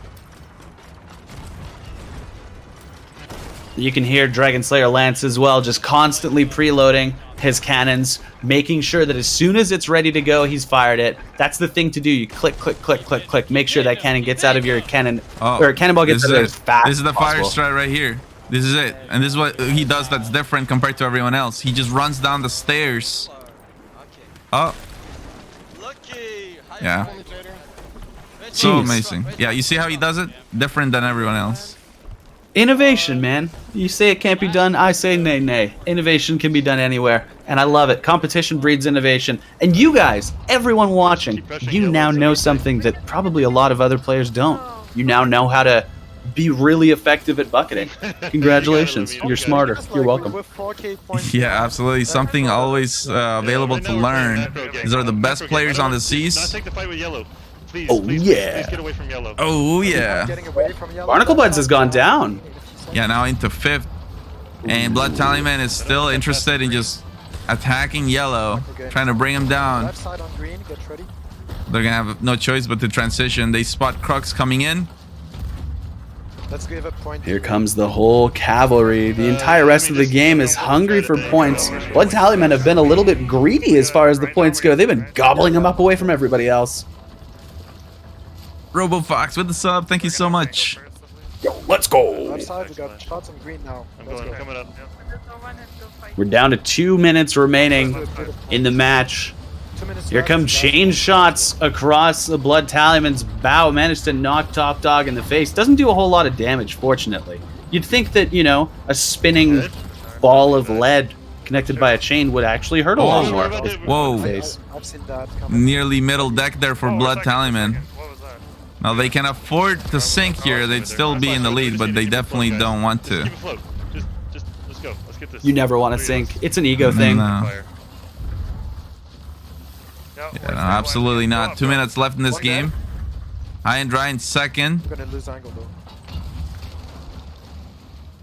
They have all players on middle deck on Blood Tallyman. They're just not interested in... oh, sorry. No, not all players. They've got 2 on top deck. I thought they had all hands on repairs, but... It's smart. If you don't want to sink, just get all your players on buckets and repairs. It's pretty tough to sink. Yeah, they're not taking any chances here. Now Sailing out into the red. 1 minute remaining. I want to check out Reavers because they have an angle right now on the Barnacle Buds. And will that be enough to take them into 3rd place? They only need a little bit. They lost their cannon angle. That's rough. Those blunder bombs do so much. I don't know if a lot of you guys are aware in Arena, but blunder bombs are a really valuable tool for repositioning enemy ships, messing with their shot lines, and giving yourself a better one. If there's an opportunity where you have to knock a ship off its course with a blunder bomb, you can do a lot with just one blunder bomb. So don't think that because you're the cannoneer, you don't have a strong impact on the boat. You do. You really do. Everyone in the arena has a very valuable position on the team, and it's cool watching, you know, the best players in their respective positions doing the best things. You know, we've got the best boarders, we've got the best cannoneers, we've got the best helmsmen, we've got the best deckhands in the league. It's wild. We get to watch them, and they're not all on the same team. Can you imagine if they made a super sguad? Oh, that would be crazy, but there we go. Blood Tallyman picks up the win here. High and Dry 2nd place, Reavers into 3rd, and then we'll see how that shakes up the standings. We're doing good. It's just those couple like broad. One more game to go in set 1.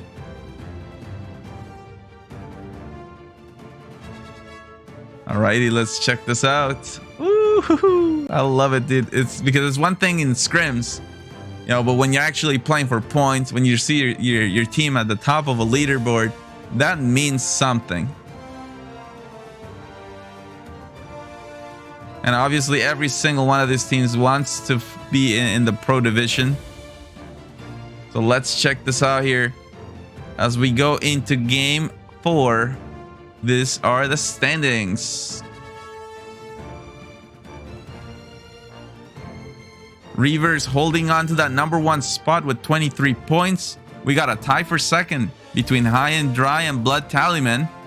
Then we got Barnacle Buds with 14 points and Crux with 7. One more game to go in set 1. And then it'll be time for Black Sheep Salt Miners, Big Ol' Gal, Furious Flamingos, and Sloop Deluxe. Woo! Yeah, Kushmoker in the chat, one of their teammates. So happy with their team performance. Couldn't ask for a better start to the season.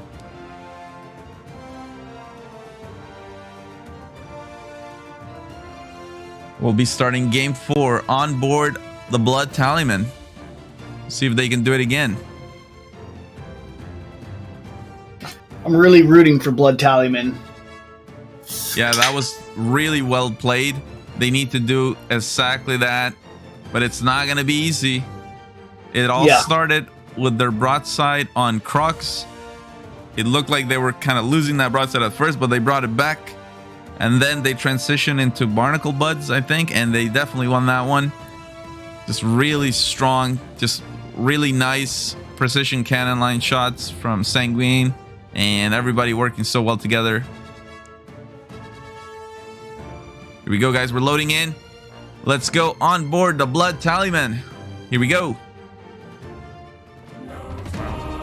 Alright, drivers 2, 4, 2. Alright, where's the green one? And we spawn on the outside. let's go straight on to the Obsidian capstan once again. Blood Tallyman.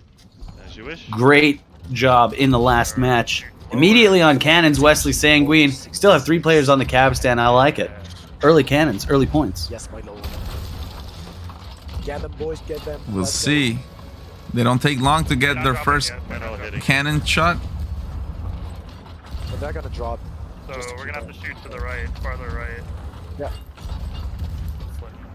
Some really good coordination and teamwork. If you hear their comms calling out exactly where they need to shoot relative to the ship, giving each other little pointers and guidelines. This is what good teamwork looks like. The thing is that We can still hit them though. They're just like full regroup and full reset. Reavers in second on the leaderboard. It's still very, very early. Teams have to find where they want to position themselves a little better. I'm hitting them too. Well, don't nosedive too hard. They might Still just getting into the swing of it. Actually, 2 teams very, very close to each other are Barnacle Buds and High and Drive in a little bit of a broad v broad here. We actually see Believe going down to a cannonball in the trade. One mast has gone down for the Barnacle Buds. And High and Dry opted for an anchor there. And we'll see. As I showed you guys earlier, High and Dry tied with Blood Tallyman for second place so far. Now we got angle wind, angle wind, angle wind and repair. That's what we do right now. Down below. Yep. Reavers have found a mark. They are firing cannons very, very far across. I think that's Barnacle Buds as their enemies. Also, Blood Tallyman have found a mark. Once again, very far cannonballs. These are not easy trades. But these long balls, it seems like they're the most favorable ones. This is where teams usually get the bulk of their points, it seems. Yeah, but look at this. If we go back to Reavers, they're really starting to get the momentum on the broadside. Barnacle Buds is not shooting back. No, they're landing these shots super effectively. Each one is displacing players on the Barnacle Buds in such a detrimental fashion. It's like every time Sincere steps down from the helm to try and assist on cannon, he gets jostled around. They've got 2 players below just trying to make sure that their buckets are not going above deck. And even then, it looks like they're still splashing back more than half of them, I'd say. Oh no, Sincere goes down to the cannonball. Harry as well. Wow, Reavers are just so deadly on the cannon line right now. Lower this status. is really bad. Lowered status, even calling that he can't see, and they're receiving blunder bombs to knock the ship around a little bit as well. Yeah, this is not ideal. If you are the Barnacle Buds, you might even consider scuttling just to get out of this trade. They are. I just saw someone vote to scuttle. Yep. Yeah, they're boat. Calling the scuttle. Reavers into the lead. Which honestly, sometimes it's better to scuttle if you're in a bad spot, because once you take too much damage, you're going to spend 5, 6, 8 minutes just trying to repair your ship. Reavers just did an anchor turn on the edge of the Red Sea, so we won't expect them to be in any battles anytime soon. They're just going to deal with their boat, get themselves back into the engagement, but looks like the points are probably going to be happening elsewhere. It looks like High and Dry once again fighting someone. Just get a mask, get a mask. So we'll go and check High and Dry. They're fighting up against a purple squad that's Crux. They've found a new opponent in Crux right now, doing a little bit of trading. I'm gonna get. Yeah, just on the parallel broadside, side by side with Crux. Here comes a chain shot, and they hit it. Just got donked by cannons. They hit both their chain shots. Crux is now fully demasted. I'm on right. They need to slow themselves down, otherwise they're just going to peel way too far past. Nice, good job. They actually realize, and on the harpoon to pull themselves in. This is just a flawless execution right here. I'm coming. I got balls. By the skin. They're not going anywhere. They've got him full dead to rights. You got cannons. You've got. They're not moving. You are. We're fine. Oh, they're sunk. All right. Well, there goes your farm. GG. They've gone down. Crux scuttled. Smart for Crux, to be honest. Yeah, I agree. Blues, red's coming towards us. Blues rotating with them. Yellow's third party. You can give us more of a little bit of a valuable insight, though, from the player's perspective. Like, when would you want to scuttle, and why would you want to scuttle in a situation like that? Left side. Usually, if you have all your mass down, that's usually when it's better to scuttle, because most of the times you're just going to get farmed and there's no recovering. But it's a case by case. It always depends. That's toxic. And it's better also earlier in the match. As the match progresses, it's harder to scuttle. Yeah. Especially point lead on someone. Yeah, and you have to also think about it. If you're isolated with another ship, that's fine. You can spin on the axis and maybe regain the momentum. But if it's multiple ships around you, that's even more of a reason to scuttle. Yeah, exactly. I was hitting, but I have to stay down now. We got Reavers are landing long shots. They don't look like they're going to be able to move anywhere anytime soon, though. Stuck up on land, using harpoons to eke themselves forward a little bit. And now here come the cannons out from the Reavers squad, doing a lot of damage all the way across the sea. I believe that's High and Dry that they're firing up against. Blood Tallyman. That's Blood Tallyman. Yeah, that's Blood Tallyman. High and Dry are coming, though. Green ship coming in. Villa recognizes that and has actually transitioned his shots already. He's shooting for High and Dry as they come in. High and Dry is blasting past everyone with 3 sails down. I don't know that that's the play. Like, why would you want to be going that fast? Yeah, well, in a parallel broadside, you always want to go same speed or slower, but I think they're just trying to avoid a sandwich because they also see Crux coming in. It's like they're playing Mario Kart while everyone else is playing Arena, dude. Those guys are just zooming around. That's some Tokyo Drift style. I love it. But if you notice, Reavers also had all their 3 sails down, so they're technically still doing the matching speed principle. That's true. I guess everyone just wants to go fast today. I don't know. They've been playing Sonic the Hedgehog lately. Gotta go fast. I love your analogies, dude. Dude, I swear, I'm so glad you're here, man. The analogies are fucking making me, man. Thanks. I'm glad someone. Yeah, dude, you're dead on. Dude, you're dead on right, man. You ain't. Let's go over to High and Dry. I'm hitting. Who's hitting? Who's getting the loot? Nobody. Higher than. These points are not as high as I would like them to be. This has been a pretty slow match as far as shots go. I feel like players are being a little bit more conservative. Like the helmsmen, rather, are being a little bit more conservative with their teams. They're not putting the vessels like as far into danger as they have been in other matches, maybe. High and Dry doing really nice to keep the farm going on the left-hand side. I think that's still up against Blood Tallyman. second. Yeah, we'll see. Blood Tallyman need another big performance, and if they want to get the second place, they definitely have to place higher than High and Dry. They're nosing hard. But yeah, I think they're being sandwiched right now. Just go down and help them, Army. Go down and help them. Oh, look at that. Double plank here, believe So if you want. opting to not keep the rotation because of the rock, that might be the opening that Blood Tallyman needed to turn the tide of the battle. They're about to have a decent cannon angle on the left-hand side. However, they're turning too fast. They're not going to be able to keep these shots for too long. They need to reposition their vessel. And yeah, it's Blood Tallyman still in this match. They're not out of here. They're not giving up. They're actually landing these shots. Those are decent cannons and chains. I got the front mast. Wow, nearly demasting High and Dry. They know clearly this is a team they need to bring down. They want to finish on second place. For Reavers right now, in second place, they are. Make sure you get her. Yeah, if it finishes like this, they'll comfortably stay in High and first Dry's place. fighting back. They're not going down without a fight, and they're still putting themselves in a position where, you know, they'll take a couple shots, but they'll be able to land some more. And that's not so great for Blood Tallyman because they're receiving a lot more punishment from the other side. It looks like they're receiving punishment from the right-hand side from Crux, and they're dishing out the punishment off the off the left-hand side to High and Dry, trying to keep themselves alive. You don't want to be in the middle of cannon fire. Oh wow, and unfortunately for High and Dry, they can't harpoon to the right. That's one of those things. If you get your mast broken, your front mast, you lose the ability to harpoon to the right. You said get out, we're getting out. That's huge. Because that would help them get those cannons and keep them We need to raise the sail. as they pass. Blood Tallyman, though, they're just firing cannons all the way. They realize they can't fight back as they've lost that angle. It looks like they dropped all of their masts as well. Blood Tallyman are hammering all the way across the seas. Consecutive shots over and over and over, smashing through the hull, climbing up 4,700 points and climbing and climbing and climbing. Watching the lines. Try to watch out of the corner of your eye. Yeah. Yellow and purple. Crux, though, with cannons, they are here to third party. Well, Green's gonna shoot us full force in a second if they don't get enough level. That was a really, really good exchange. Look how they're already in first place from all of that. Amazing. And 5 minutes left.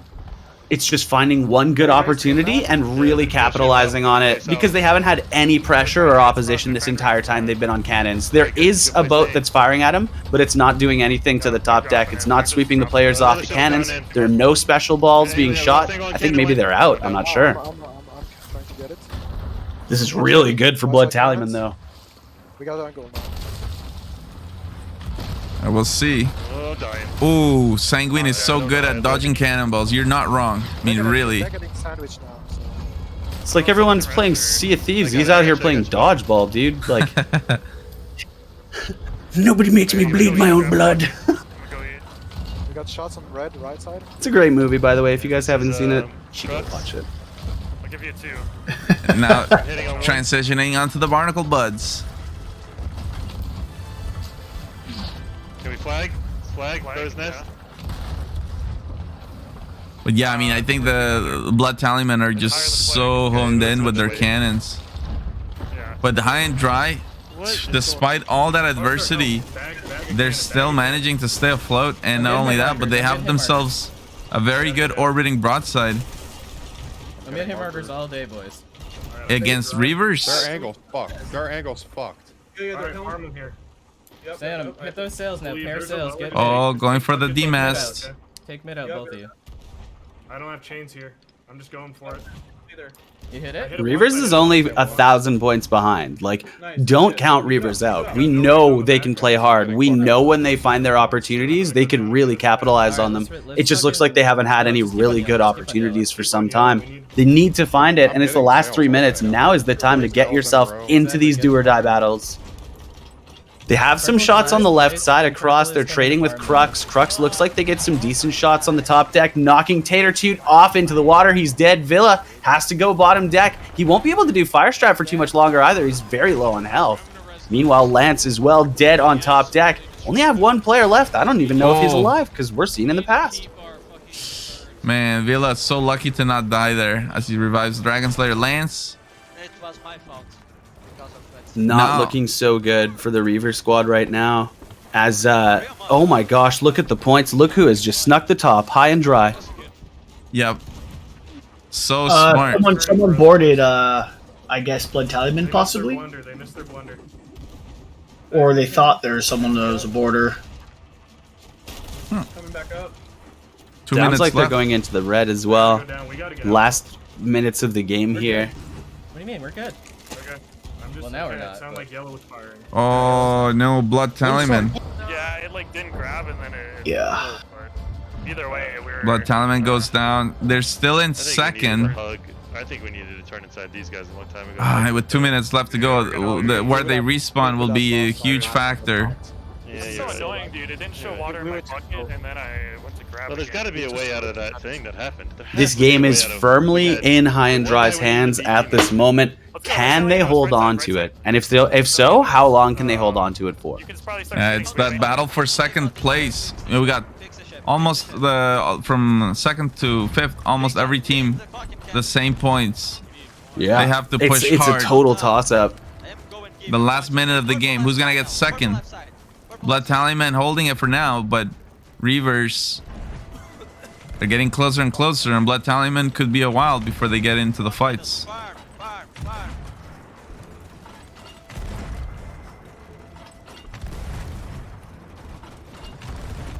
Captain Reavers just calling for farm for the Reavers. Any points you can get right now is acceptable. It doesn't matter where they come from.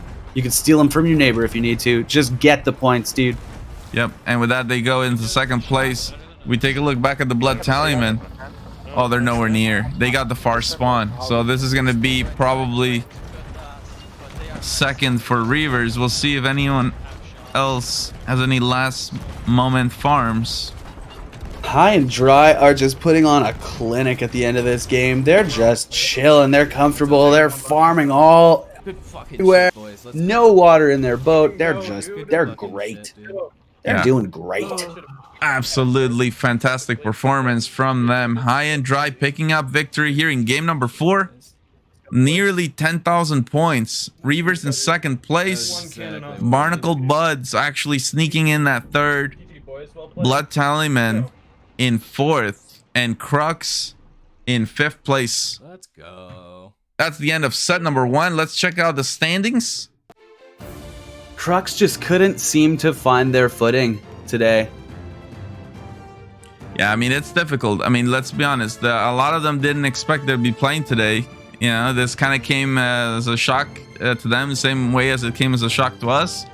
But the good news is the season is long and they have plenty of time to figure out what's going on.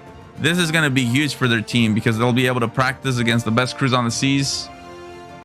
And they'll be studying This is how you their get opponents. better. Absolutely. Like, this is the dream for them. Like, to all the people that are in chat that sit there and say, I could do this, I could be that good, you know, my team, we could do this. Well, we say, do it, prove it, show us, sign up, compete. All you got to do is head over to our website, notoriousarenaleague.com. You can log in, register as a player, and register your team. We're supporting EU, NA, and SA, South America. But let's check out the standings, how we ended set 1. Here we go. Just refresh, make sure I show it. Okay, here we go. So there you have it. Reavers having a dream performance. They finish set 1 at the top with 30 points. High and Dry in second place with 26 points. Blood Tallyman in third with 20 points. Barnacle Buds 19 points. Fourth place. And Crux in fifth place with 9 points.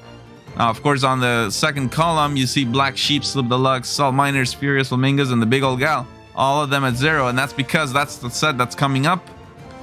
And before we get on with those games, let's take a moment to enjoy the halftime show, kind of decompress, and also introduce the teams that will be competing.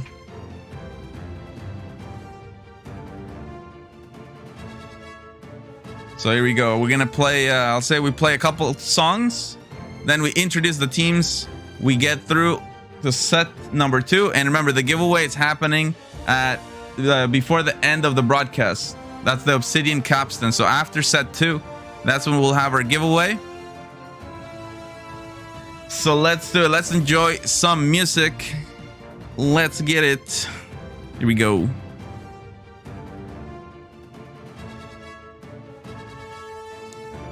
So today's music will be with the Rage Cam. Oh, by the way, before I do the ukulele show, I want to point out on the top right you see our partners, so I'll just give a little shout out to them. So that's Mr. Bada Bing, Sneaky Beagle. Actually, that's the latest one that we rated last time. So yesterday we rated the Sneaky Beagle. Here he is, and that's Foxdie. He was one of the commentators of season 1 of EU. Foxdie, one of the notorious partners. He makes some cool stuff with 3D printing. And then we have Mace TV. We loved them when he was playing on with the Privateers, and he's a fantastic streamer. And that's Noxymoon right there. If you ever saw the hype partner hype video, just the one that says it's the NAL hype guys at the end. And then of course yours truly, Potter Sauce. What's up, man? That guy's cute. What a cute guy. And that is the, I think, Snowy Cat. I hope I don't get that one wrong. One of the new batch. That's True Edits right there. True Edits. And I think it loops back around, but I wanted to make sure. Oh, and that's ZG Photo, the hot and spicy guy. Yeah, that's ZG Photo right there. And then it starts over. Okay, here we go. So I'm gonna do Country Roads and NAL theme song.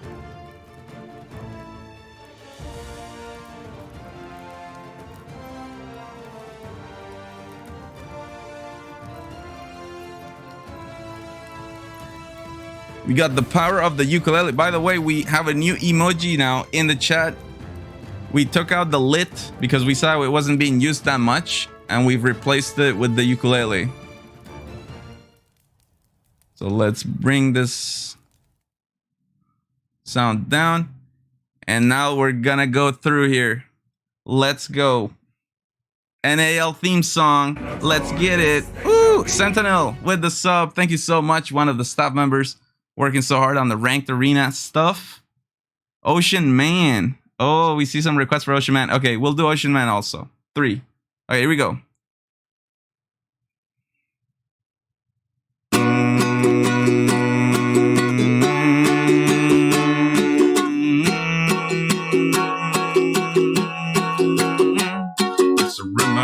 And it's true, there's a league of fearless pirates.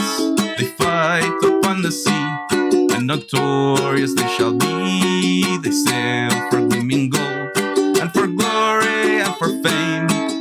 Any folk who meets them wouldn't dare to speak their name. Yo, to battle we sail, for fortune and victory, or death if we fail.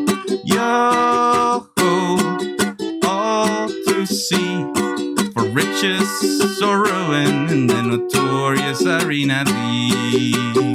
Be notorious, so notorious, notorious arena league. Will you drink from the winner's cup in the notorious arena league? Woo! All right. Hey, Rage, you remember you promised me some Louis Armstrong. I know, man. I know, but today, dude, made all. I don't want to hear excuses. I don't want to hear excuses. You let me down. You let me down, dude. We already chose the 3 songs, man. Come on. We chose the 3 songs. You promised me, man. You promised me. No, I know. I'm gonna deliver. Don't worry. I'm gonna deliver. Okay. Yeah, that's what you said last time. Okay, so the next one. Oh, Country Roads. Yeah, I mean, that one. I've been having so much fun playing that. I have to play this one. So, oops. Every time I play Country Roads, I usually go check a little play along on YouTube. And it helps me. All right, here we go. Country Roads, Country Roads. Here we go. Oh, what was that? I heard some more weird beeping. Okay, start over.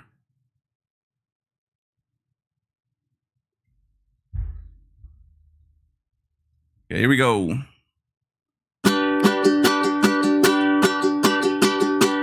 Almost heaven, West Virginia, Blue Ridge Mountain, Shenandoah River. Life is older, older than the trees, younger than the mountains, blowing like a breeze. Country roads, take me home to the place I belong. West Virginia, Mountain Mama, take me home. Country roads, all my memories gather round her.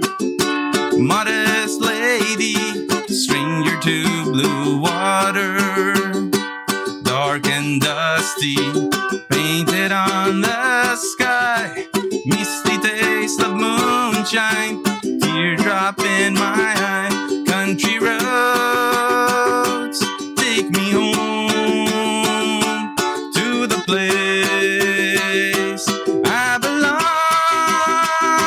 West Virginia, Mountain Mama, take me home. Country roads, I hear a voice in the morning hour, she calls me.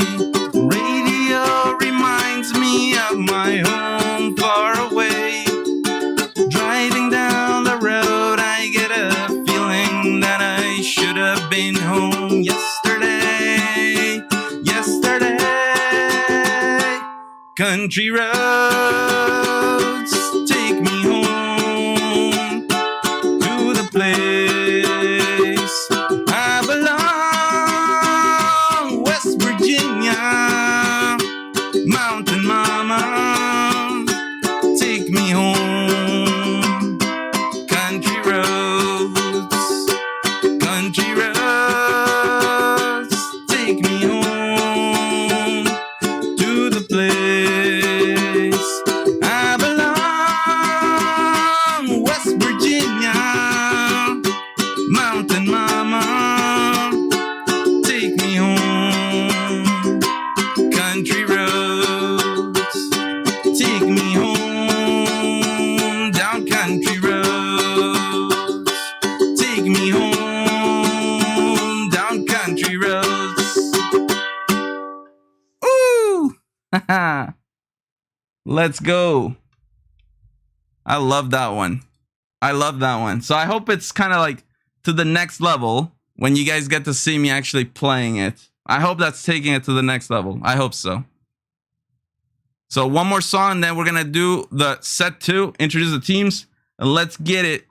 So Ocean Man, a lot of requests for that. So let's do it. That's the last one. And then we're going to go on with set number 2. Here we go.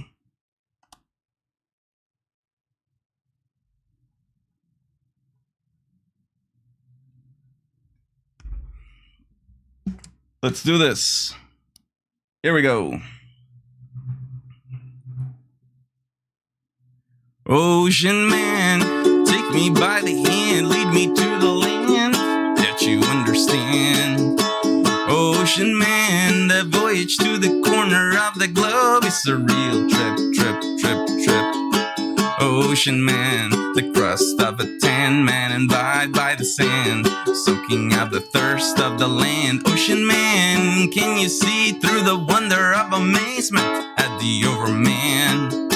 Ocean man, the crust is elusive when it casts forth to the childlike man. Ocean man, the sequence of a life form raised in the sand, soaking up the thirst of the land. Ocean man, do do do do do do do do do do do do do do. Ocean man, do do do do do do do do do do do do do do. Ocean man, do do do do do do do do do. Ocean man, take me by the hand, lead me through the land that you understand. Ocean man, the voyage to the corner of the globe, it's a real trip, trip, trip, trip. Ocean man, the sequence of a life form raised in the sand, soaking up the thirst of the land. Ocean man, can you see through the wonder of amazement at the overman? Ocean man, the crust is elusive when it casts forth to the childlike man. Ocean man, the sequence of a life form raised in the sand, soaking up the thirst of the land. Ocean man. Woohoo! I did a little bit faster because we are, we're here to watch those set 2 games. I didn't want to disappoint. I promised Rich Cam some ukulele. Let's go. Now let's focus back on the action, what we're here for. Now that we took some time to decompress. Here we go.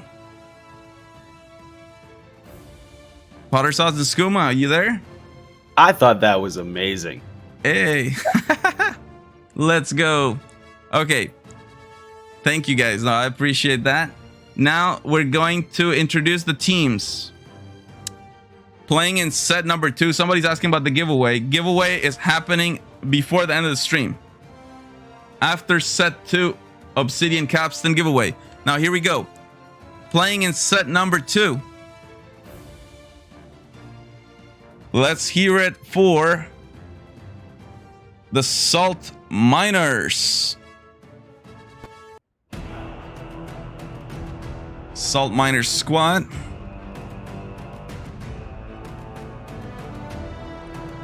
This is their team captain and helm, Texas. Relix, their bilge. Sumnus Taco, support player.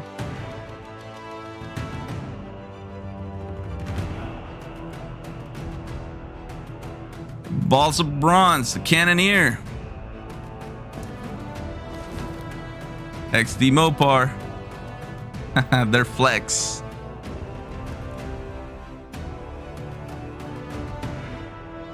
Nacho Mama Bilge. There you have it, guys. The Salt Miners coming in hot. Let's see what they got to bring today. And now up next, a team that also competed in the Ranked Arena Alpha Finals. It is the Furious Flamingos.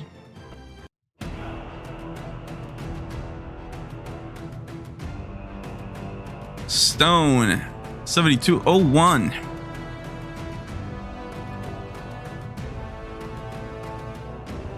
Yukoning.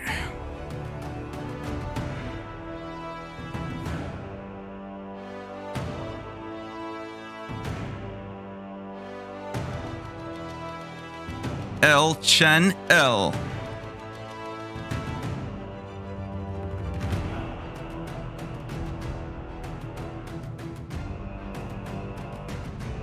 Russian.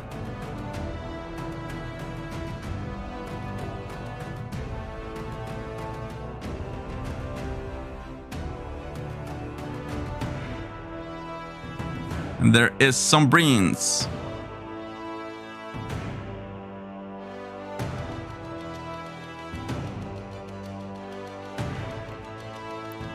Annoy.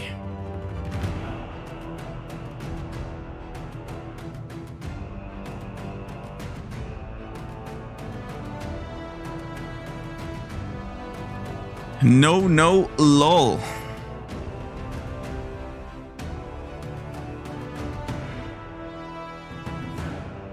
Those are the Furious Flamingos. Watch out. And you'll hear a team speaking Chinese, Mandarin to be more precise. And yeah, so, but they're not in China. They're playing from the US. So watch out. Those are the Furious Flamingos. We still got 3 more teams. So now let's check out Big Old Gal. Big Old Gal's intro.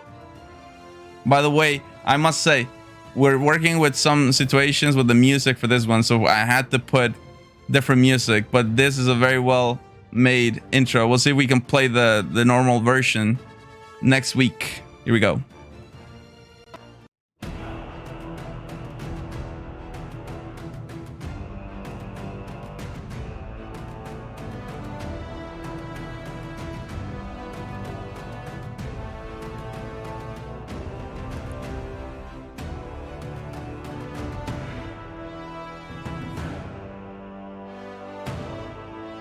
Their main cannons: Snoop Dogg, Helmsman, Bilge, Gamer Dude. Anyone that's followed NAL for a while knows I am a huge Gamer Dude fan. He is very good with the sword. Helmsman, Trip X. It's also the team captain. And their Bilge, Flex, Obelisk.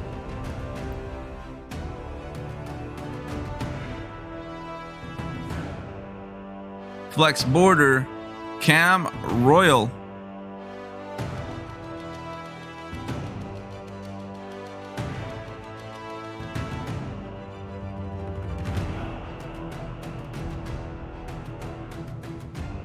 Flex Build, it's Cash.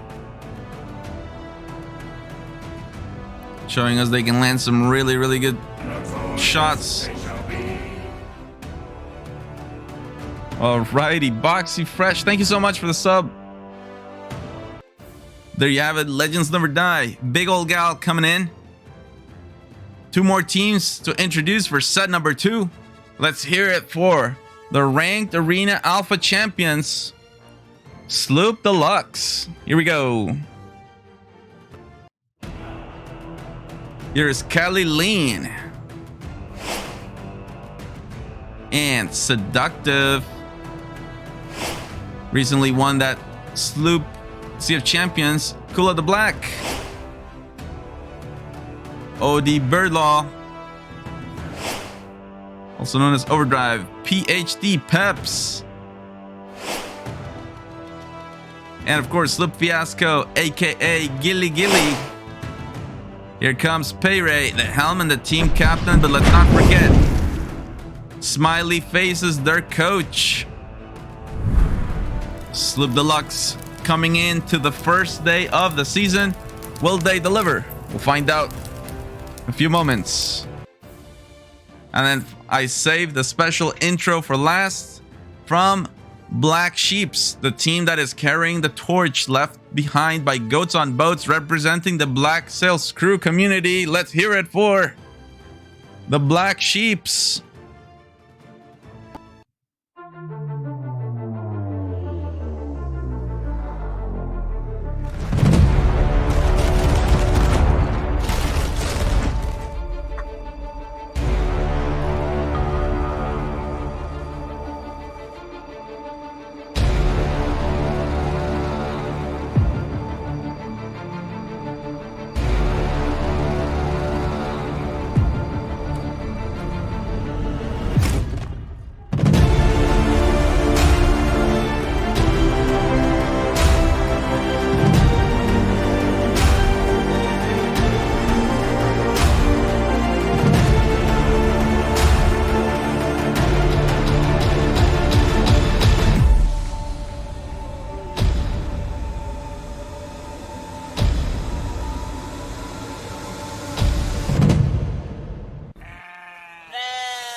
There you have it, the Black Sheeps carrying on the legacy of the Goats on Boats. We'll see about that. They're here to make their own history, though. Let's go. With the exactly. That is epic. All right, guys. Now we got to keep a close eye on lobbies because we are getting started. Oh boy. I'm excited. I'm very excited. I mean, I'm a little bit biased. I really enjoy watching Sloop Deluxe play. I've watched them play quite a few times. I really enjoy watching them play. They're a great squad with great synergy, with great communication. This is going to be fun. This is going to be really, really, really fun.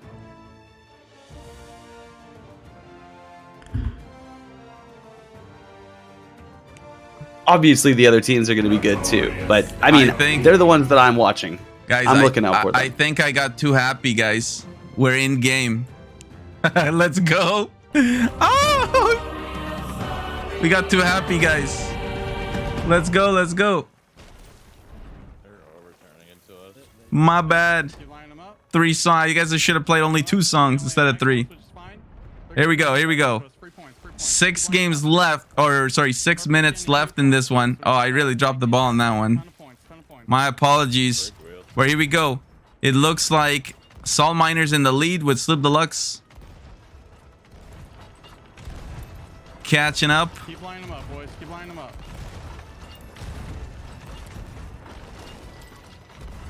I think Top Dog was trolling. Let's see what he says. Talentman shooting for semi-pro league to be considerate to our EU teammates. Oh, okay, okay. I see you, Top Dog. Keep you on points. Push them back if we can. They're throwing specials. They're throwing specials. Top Dog never trolls, dude. I don't know what you're talking about. Black Sheeps goes down. 5 minutes left in this one. I guess those last 5 minutes are the most important. Sloop Deluxe dealing with the border, but they deal with it. They manage it. 5 minutes left. Salt Miners still on top. We need a rep. We need reps. We need reps. They're just going to slow us down. We'll catch up with Salt Miners. I'm going upstairs. We got lucky there. All Salt Miners have the Flamingos in big trouble. I think Taco is going for a board. I think it's funny how he's saying Taco. Here we go. Oh, yeah, Taco just TDMing. Did he pick up a kill? Nope, doesn't pick up the kill on the Cannoneer, but still alive. Causing problems. 2 dead. Might be bad though. 2 dead for the Flamingos. Oh, they're swarming with a sword. Gets killed. But the Flamingos in immense trouble. Big old gal applying pressure on Salt Miners. This is a group of 3. Sloop Deluxe coming in though. Coming in hot. How long until you're back? I'm like half dead. I can't I need a bailer. I'm still bailing, dude. All right. Here we go. Sloop Deluxe spots the group of 3. Raise the hammer down purple, raise front, raise front. And they're already calling for shots on Salt Miners. Raising as well. Light of purple, guys. Light purple, light purple. I'm raising back. Somebody help me raise back, please. Got it. And then just keep shooting purple. Yep, light of purple, light purple, light purple. 3 points here, 3 purple. Wow, they're really going with everything. I'm up. LD Silver, thank you so much for the sub. Appreciate it. Lady Bryn with the gifted sub. Thank you. Keep lining them up. 4 minutes left. Sloop Deluxe has that one mission. Here we go. We'll have better shots. Nice. Keep lining up. They see who's up top. Yeah, they're trying. They want it. I mean, it's eyes on the prize. Yeah. With 3 minutes left, Sloop Deluxe is exactly where they want to be. On the outside, they can be all 4 on cannons if they wanted to. I'm hitting on 2. And it's hard to imagine Salt Miners going anywhere. Everybody's demasted and it's 3 minutes left.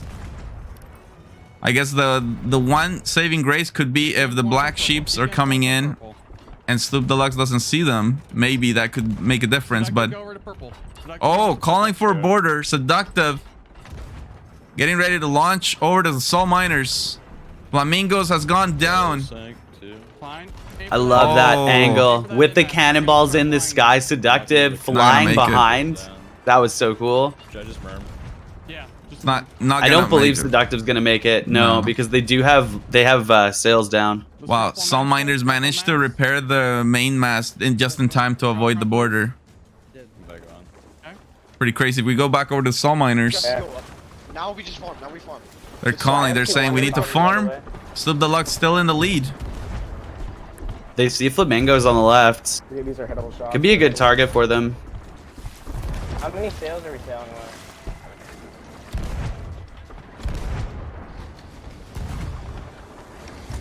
Yeah, 2 minutes left. They also spot the black sheep. And Slip Deluxe is kind of chasing, so Soul Miners can land his shots. It could be a first place here for them. Big old gal in third. Oh, thank the Lord. I'm shooting my fires as long as I can before I have to go down.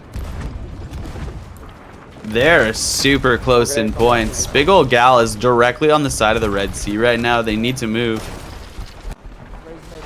Oh yeah, they were trying to capitalize on the broadside with black sheeps and Soul Miners, but they're just taking such a wide angle. It's taking them right into the Red Sea. Soul Miners back in the lead. The last minute of the game. Slip Deluxe. They're trying so hard. They get the respawn angle on the Furious Flamingos.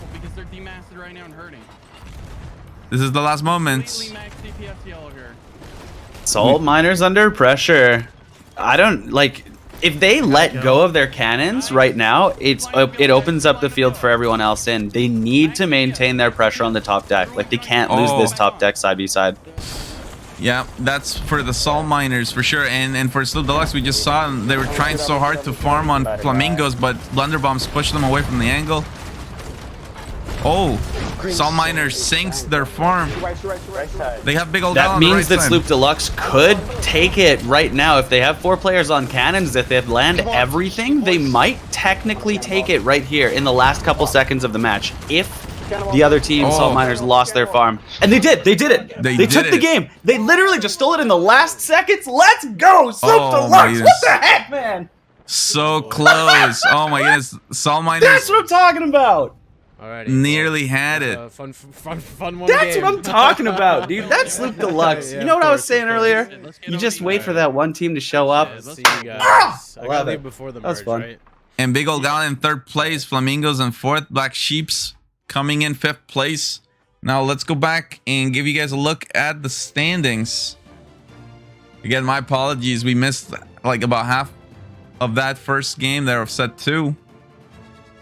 Got too happy with the ukulele, but I mean, come on now. You were having the time of your life, man. It's just too much fun, man. Time flies Who when you could play blame ukulele. you? We don't blame you. We love you. We appreciate the Rage ukulele with Rage Cam. By the way, I know exactly. That's also the thing. I was like, well, dude, with Rage Cam, I have to do at least 3 songs. we appreciated it, man. I'm letting you know on behalf of everyone here. We liked it. But it's nice to watch the game too, you know. Sweet. Of course. Now here, we caught the ending, and that's the important part. Watching Sloop Deluxe come out on top at the end of that match. Oh my gosh. And how much was it by? Was that like 100 points or? Yeah. It was so close. It was very close. Yeah, I think it was less than 200 points, that's for sure. Now, let's check out the standings. With just 1 game for the night, Sloop Deluxe is already in the top 5. And there's still 3 more games to go. That's crazy. Well, they're actually tied with Crux. But I mean, of course, like just 1 game tied with Crux and for 5th spot. That is huge. That's crazy.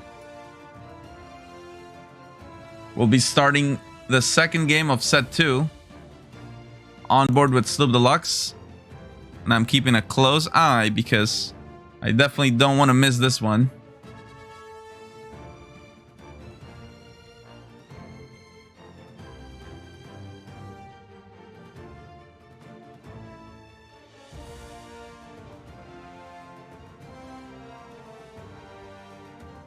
Colors are being set. We're almost ready to go. Oh, looks like Overdrive was restarting the stream. I'm gonna enjoy some Rockstar energy drink while I've got the opportunity. You guys ever wonder why I have so much energy? It's because I just sit here and chug Rockstars. Oh. And I have ADHD. That also helps with the energy part. But yeah, Rockstars. Well, the other day, Lord Veden was talking about G Fuel, and we found out Payray is quite into G Fuel himself as well. Oh, does he have the legendary Rage's bathwater flavor? Oh, that was a no. limited run. That That's- was a very limited yeah. special edition run. And Lord Veden got the whole batch. Yeah, I might send some to Payray though. Okay, here we go. Starting game 6 on board with the Slip Deluxe. Here we go. You're gonna send a batch of I'm just glad your power is back up. Rage Water flavor Let's to do this Payray. shit, boys. Let's go. Yeah. We got mid-spawn again? Delicious.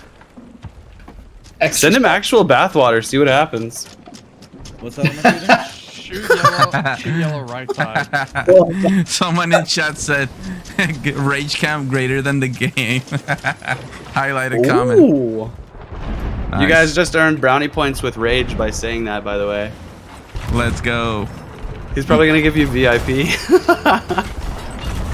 Flamingo's first one's on the board. Climb up, boys. Life yellow. It looks like Slip Deluxe is getting the middle spawn too. Like really high. I'm excited about this Furious Flamingos team. We have red turning into us. Let's go. We have red turning into us. I love foreign teams, like on teams left, that I'm come on from outside of the region. I mean, you know, they're North American, but they represent, I guess, anybody that speaks the same language as them. I would feel like that, at least. So it's fun, like having these other teams come into the league and like really showcase their talents and abilities. Like, I just think it's cool. You know what sucks though is they're literally scuttling already. Well, I mean, I can almost guarantee you they probably got the middle side spawn on the other side. Slip Deluxe shooting at big old gal, and then transitioning over to the black sheeps. Boys, light up green. Left inside. I'm up, I'm up, I'm up. Trademark call from Payray. Light him up, light him up, light him up! Wow! He's gonna give him the beans. These are really good shots actually by Sloop Deluxe, placing them all roughly exactly at that middle mass. Just really good heads up place. Keep lining them up. Yeah, just taking the parallel front sign. Clean cannons, clean plays by Sloop Deluxe here. They just took first place. Let's go check this out from Black Sheep's perspective. See how they're doing. They're about to sail past the Chest Island, so they gotta be getting within 1 or 2 squares of Red Sea as well. Whoa, they have 2 people repairing holes. Oh, flooding. No, wow, Gaston was about to bucket. Died. Oh on the way my to gosh, the stairs. Gaston just got bonked on the top deck on his way down to try and help. Yeah, there's no winning that one. So you may as well just take the elevator on the way down. It looks like, yeah, that's what ROH Gold is doing. He's just sitting down, getting ready for the next vessel. You just, accept your losses, move on to the next. Yeah, if you stay inside your ship, you get back to your new ship quicker. We call that taking the elevator. Let's go check out the Salt Miners, see what they're up to. Taking shots Some over at the really Flamingos. strong cannon shots. I love the cadence of their cannon shots. It's one after another after another. There's like barely ever a break. That's one. It's like they've timed it. They're almost like doing it on purpose, I feel like. You keep that level of pressure coming, you can't fire back. It's like a constant rain of cannons. It's insane. That's just good coordination. That's really good teamwork was what that was. Salt Miners, very good team. Trying to do these really long chains, and they're connecting them. Oh my gosh, dude. The ghost of Kobe is here. It's amazing.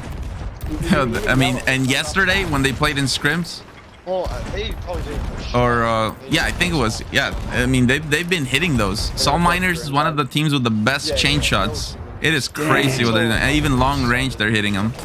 These guys are already proving they are a team to watch out for. Holy moly. Like, I'm going to be honest. It's you start casting as much as I have, and you can recognize really, really good players. These are really, really good players. Yeah. Yeah, I mean, I'm excited about this squad. If you ask a lot of people about their favorites to win the whole NAL right now, I think probably those would be the two teams people would mention: Sloop Deluxe and Salt Miners. Like, look at how much pressure they're under right now, but they're completely calm. Nobody's freaking out. They know exactly what they need to do to get out of the situation. Like, this is a really, really strong showing by the Salt Miners. I'm very impressed right now. Yeah, and they're coming up behind Sloop Deluxe as well, but I think they're just going to take the time to stabilize. You want middle down? Looks like Flamingos are fully demasted, but they're getting shots off on the Black Sheeps. 被4手长手船桨。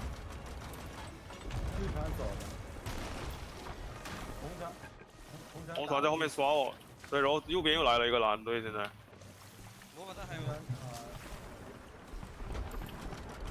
左边的红队清场。 I love the sound of just cannons from all across the field. Everywhere that you look is just cannonballs flying in the air. And they're pretty much all going onto one vessel. It's just a big, big punishment fest for the poor old, what was that, Black Sheeps? Oh. Is that Flamingos? The yellow squad is Yellow squad? getting shot at. Yep. Yeah, it's Flamingos. They're crippled right now. Like, everybody is targeting them. And Sloop Deluxe and Salt Miners nearly the same points, but yeah, almost middle deck for the Furious Flamingos. They're just holding the stairs. Wow. Very dangerous though. It's flooding hardcore. They're gonna need everybody. At what point do you just grab all the special balls and let it go? Yeah, they've done it. Better now than late, yeah. But It's okay. You just take a deep breath and you just move on. You know, game's not over. Still 9 minutes remaining. Red is the one that's gonna that is currently orbiting to the left. Salt Miner in the lead by 20 points. Salt Miners. Red is fully. Black Sheep getting farmed right now. Oh, yeah, I was about to point out Black Sheep and Big Ol' Gal. They're in a battle right now, and it is not going good for Black Sheep whatsoever. They're just getting pooped on. Oh, the wheel is completely broken. Yeah. They're helpless. They're just spinning dead in water. Yeah, they're finally fixing the wheel, but we'll see if Big Ol' Gal goes to break it again. Big Ol' Gal actually receiving a little bit of fire from all the way across. That's the Salt Miners have now transitioned and have done some good work. Knocked down the middle mast of Big Ol' Gal in the transition. Here's that volley of cannon fire I was talking about. Just look how intense that is from the perspective of Big Ol' Gal. Non-stop cannons coming at your face from every angle. That's horrifying. And they're turning away. That's smart. You don't want to broad v broad verse that. You lose those. That many cannonballs coming at you and they're landing. Yeah, you don't want to sit there. That's smart of them to move on. Yeah, it's too much. They spot Flamingos. They came fresh off the respawn. They're gonna have all their specials. Sloop Deluxe has sneaky managed to take their way into first. They've just been casually chipping away at the crippled vessels as they pass by. It looks like they're actually dominating the Black Sheep squad. They're totally on fire. Masts completely wrecked. It's free. These are free points for Sloop Deluxe. They're going to take as many of them as they can possibly can. Got a kill. Yeah, I mean, even in some moments, they go all 4 on cannons. Black Sheeps goes down. Yeah. That is fortunate, honestly, for Black Sheeps. At this point, they can still get into the game. It's 7 minutes remaining. If you want to sink, or if you're going to sink in the first half, because then you can still come back. You get your pockets back in your boat. You know, it's not the end of the world. Really long chain shot attempts by Salt Miners trying to connect on the Sloop Deluxe masts. Couldn't do so. They're just out of reach. Now Sloop Deluxe transitioning away, just trying to find themselves their battle rather than fighting someone else's. Yep, no, Sloop Deluxe knowing so well when to angle. With that speed, they'll be able to avoid any of the chain shots from Salt Miners. Salt Miners just left in the dust. Pretty fast for having all sails down. And you never want to chase. If you chase, you're losing. You can't fire cannons while your front of your boat is pointed at the back of someone else's. Where's We got the watch out. That's just how they work. It's not how they're built to shoot forward. Getting Can you ready. imagine if they did put a cannon on the front? Oh, that would be incredible. But That'd be awesome. Maybe it only pops like smaller holes though. Or like maybe you can only shoot people through it. Oh, that would be crazy for borders. Oh my goodness, yeah. Yeah, dude. I'm ready. I'm ready for them to shake up the game somehow. Give me some kind of crazy innovation. Let's turn it wacky for a little bit. I can check. They are less than a square. Yellow and red Slip are gonna Deluxe nose staying dive so aware of the Red Sea. I'm on front right. I got front too. Big old gal in There's- second place for now. Still chipping away points wherever they can. They're still managing to find them. Sloop Deluxe, it's like it never stops going up and up and up. Although right now it literally has, but I'm sure it's not going to for long. Check out big old gal right now. Oh, they're about to scuttle. The scuttle. Wow. We can't scuttle. Soul Miners in second. Already lost their spot. Yeah, we just got scuttle. Scuttle. Really. Soul Miners doing really good work. They're battling up against the Black Sheeps now in a broad trade. If we can map this team, we can actually farm them as well. They're calling for the out. They DMS. want to try and match farm. Okay, so we basically secured second. Yeah. Well, we should be securing first. There's 5 minutes to secure first. You said it yourself. Secure 4th place. No, secure 5th place, bro. All right, but this is where out of a farm. Well, this is where Blue's like, okay, so now they're Slug still finding points all the way across the map. Crazy long shots, but they're landing. They're connecting. Keep lining them up. Line them up. And the way they raised all their sails, hitting. they're just parking right outside of the Red Sea. Stay here. The gatekeepers. They're turning into us. Teams have to turn into them to get out of the red. Line them up, boys. I'm hitting. Yeah, it's smart. Put yourself where everyone else needs to go so that you don't have to go anywhere. They have to come to you. Yeah. And then you just get to chip away at anybody that comes by. That's a really good strategy. It's like playing zone, basically. Instead of covering one vessel, you just cover an area. Anybody that comes by, pew pew. Yep, shooting over at the flamingos, I think. Keep lining up yellow. Keep lining up yellow. Yellow's gonna be in a pinch with red. It must be wonderful to not have any ships pointed at you or firing at you. Just have freedom to shoot whoever you want, whenever you want. Sloop Deluxe, often it feels like it's exactly that. It's like they're shooting it at whoever they want and they're never firing back. They find these really good positions where it's difficult for a team to fight back, but they can still land reliable cannons. Yep, 100%. Like, so often we see them with 3 on cannons. It's just, yeah, it's always a good sign when you switch to them. It's good constant sail adjustment and good constant wheel adjustment. People always moving from top deck to middle deck. They're always where they need to be. It's just like, if you want to watch a good team, you want to learn how to be a good team player, literally just pull up Twitch TV and watch any of these players. You will learn how to be a good team player. Let's check out the Soul Miners. For a moment, they're farming a lot of points on Big Ol' Gal, but now I think Big Ol' Gal has latched on with the harpoon on the backside of the Salt Miners. They've lost a lot of their masts. Big Ol' Gal is doing hard work to them. Actually, it's not just Big Ol' Gal. They're receiving punishment from multiple ships right now. Yep. Furious Flamingos are passing by, trying to do some chip damage. They just lost one of their masts, so they'll be a little bit hard stuck.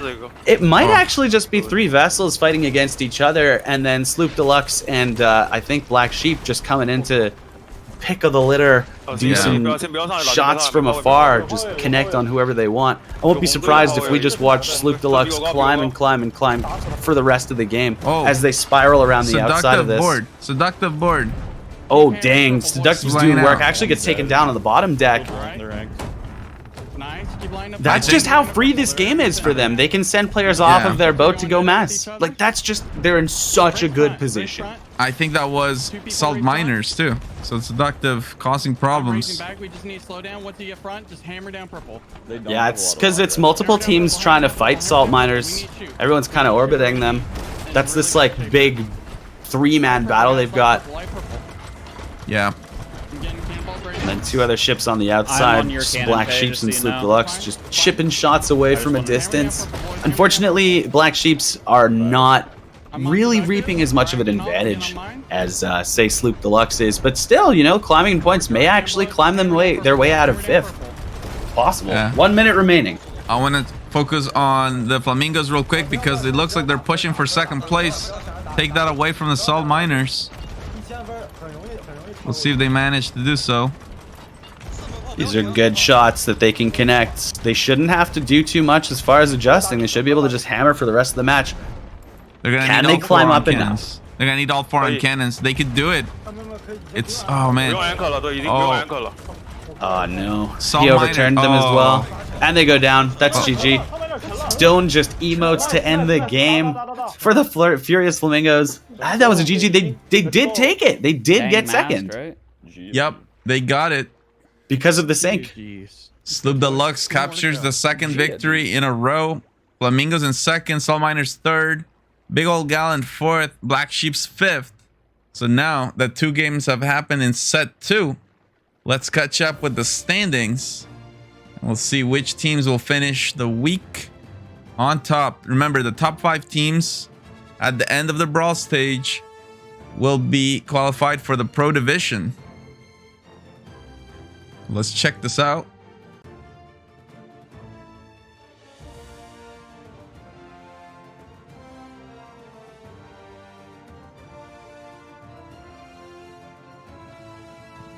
Oh.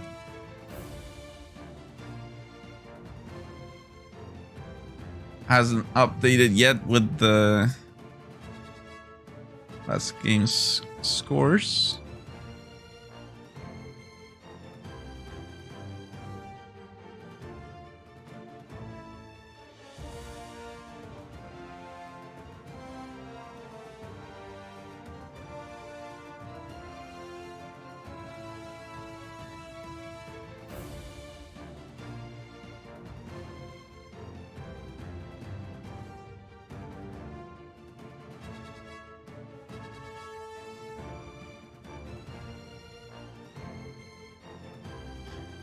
Because we'll have to catch up with that one after the next game. But Sloop Deluxe now 18 points.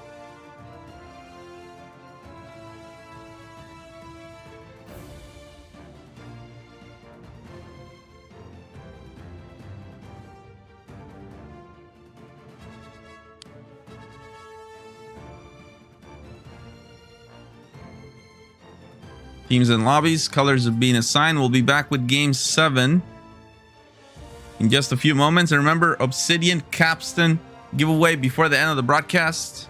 And we already have a prize pool of $100 here. It's going to be winner takes all. Season 5 of the NAL. NA. Ooh.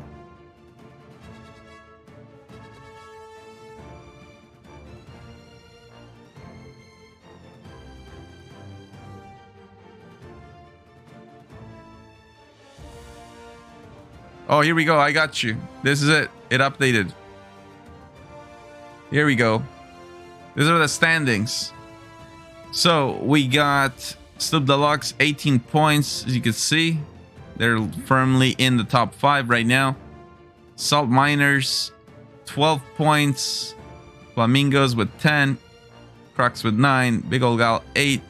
And Black Sheeps with 4 points. 2 more games to go on the night. We'll be starting game 7 on board with Sloop Deluxe. Let's do this. Let's get it on. Go.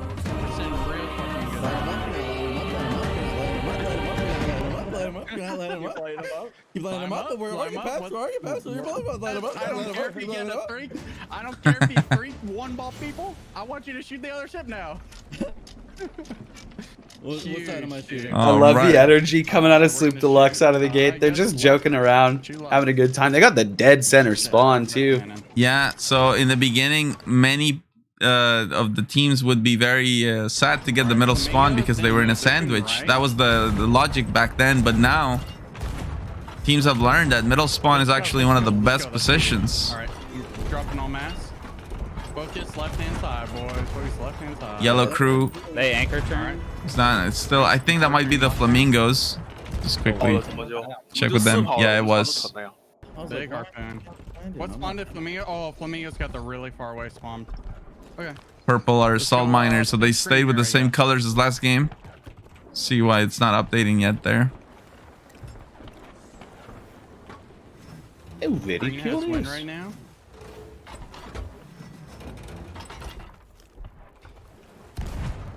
That's crazy. I love how as we just shift around through the different perspectives, it's just so many different languages going on. We've got French, we've got Mandarin or Cantonese or whichever one they speak. I'm not actually 100% sure. You got English. You got angry English. That's just great. We got a whole variety here. We got a smorgasbord. So, Sloop Deluxe looking to cut behind. I think that's the Black Sheeps. All right, come up, light up green right hand side. Yeah, here we go. Gonna be an important battle for the Black Sheeps. Harpoon pay, just be aware of that. But already Sloop Deluxe. And then we have to watch out for red here. I got a lower. Oh. Huge. Interesting harpoon play. Transition to red here, right inside now. Check out Black Sheeps. That was very interesting. Yeah, they're right behind Sloop Deluxe right now. Hopefully they can make some really good connections here, but Broken they're wheel. both sailing into a lot of spray of fire from Big Old Gal right now. Big Old Gal actually doing a really good job of connecting shots on Sloop Deluxe and then now transitioning onto Black Sheeps as they pass by. They're getting a lot of points here. Yep, and Black Sheeps as well. It's back and forth for that first place, the first 2 minutes of the game. Yeah, all Black Sheeps have now rotated off of Sloop Deluxe and are now focusing onto the other side, trying to get back at the Big Old Gal, trying to put that pressure back onto him. Big Old Gal using the harpoon, trying to get back into the fight. They lost their angle as they passed by, and really trying to get it back right now. But we see Black Sheep still climbing up with the points. They found a really good spot. They're quite happy with it.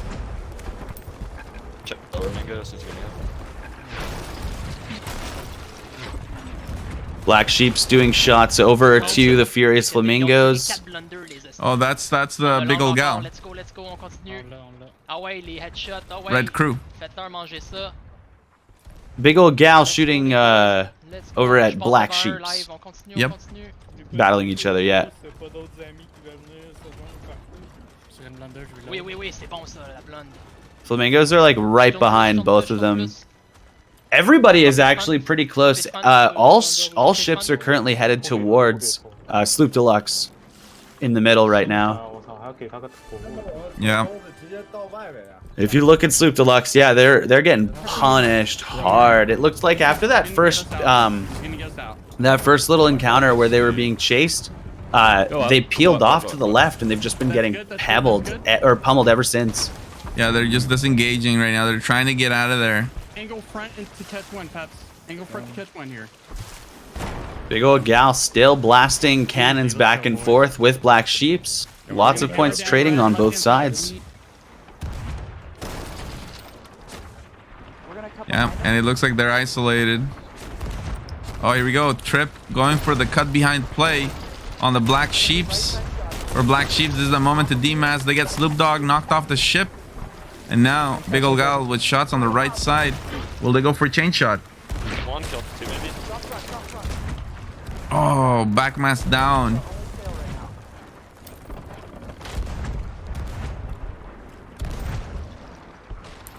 But Black Sheeps is also losing their sails. Massive cannons. That's the only thing left. And their players. They've got 2 dead right now. They're back one down, back one down. Soul Miners are doing a really good job battling up against Flamingos. They're climbing up steadily in the points.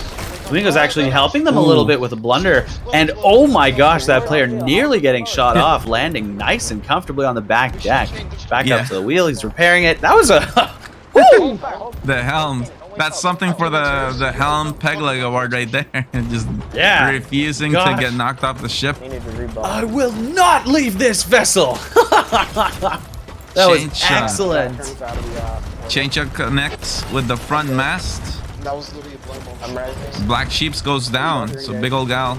Oh, and yeah, okay, there it is. Yeah. Those were really good trade cannons. Whoever is on helm on this Salt Miner squad is doing a really good job at just making sure that his team stays alive and making sure that his boat is going where it needs to be going. Yeah, that's Thick Sauce, the team captain and helm of the Salt Miners. I knew I liked him. It's got a good name.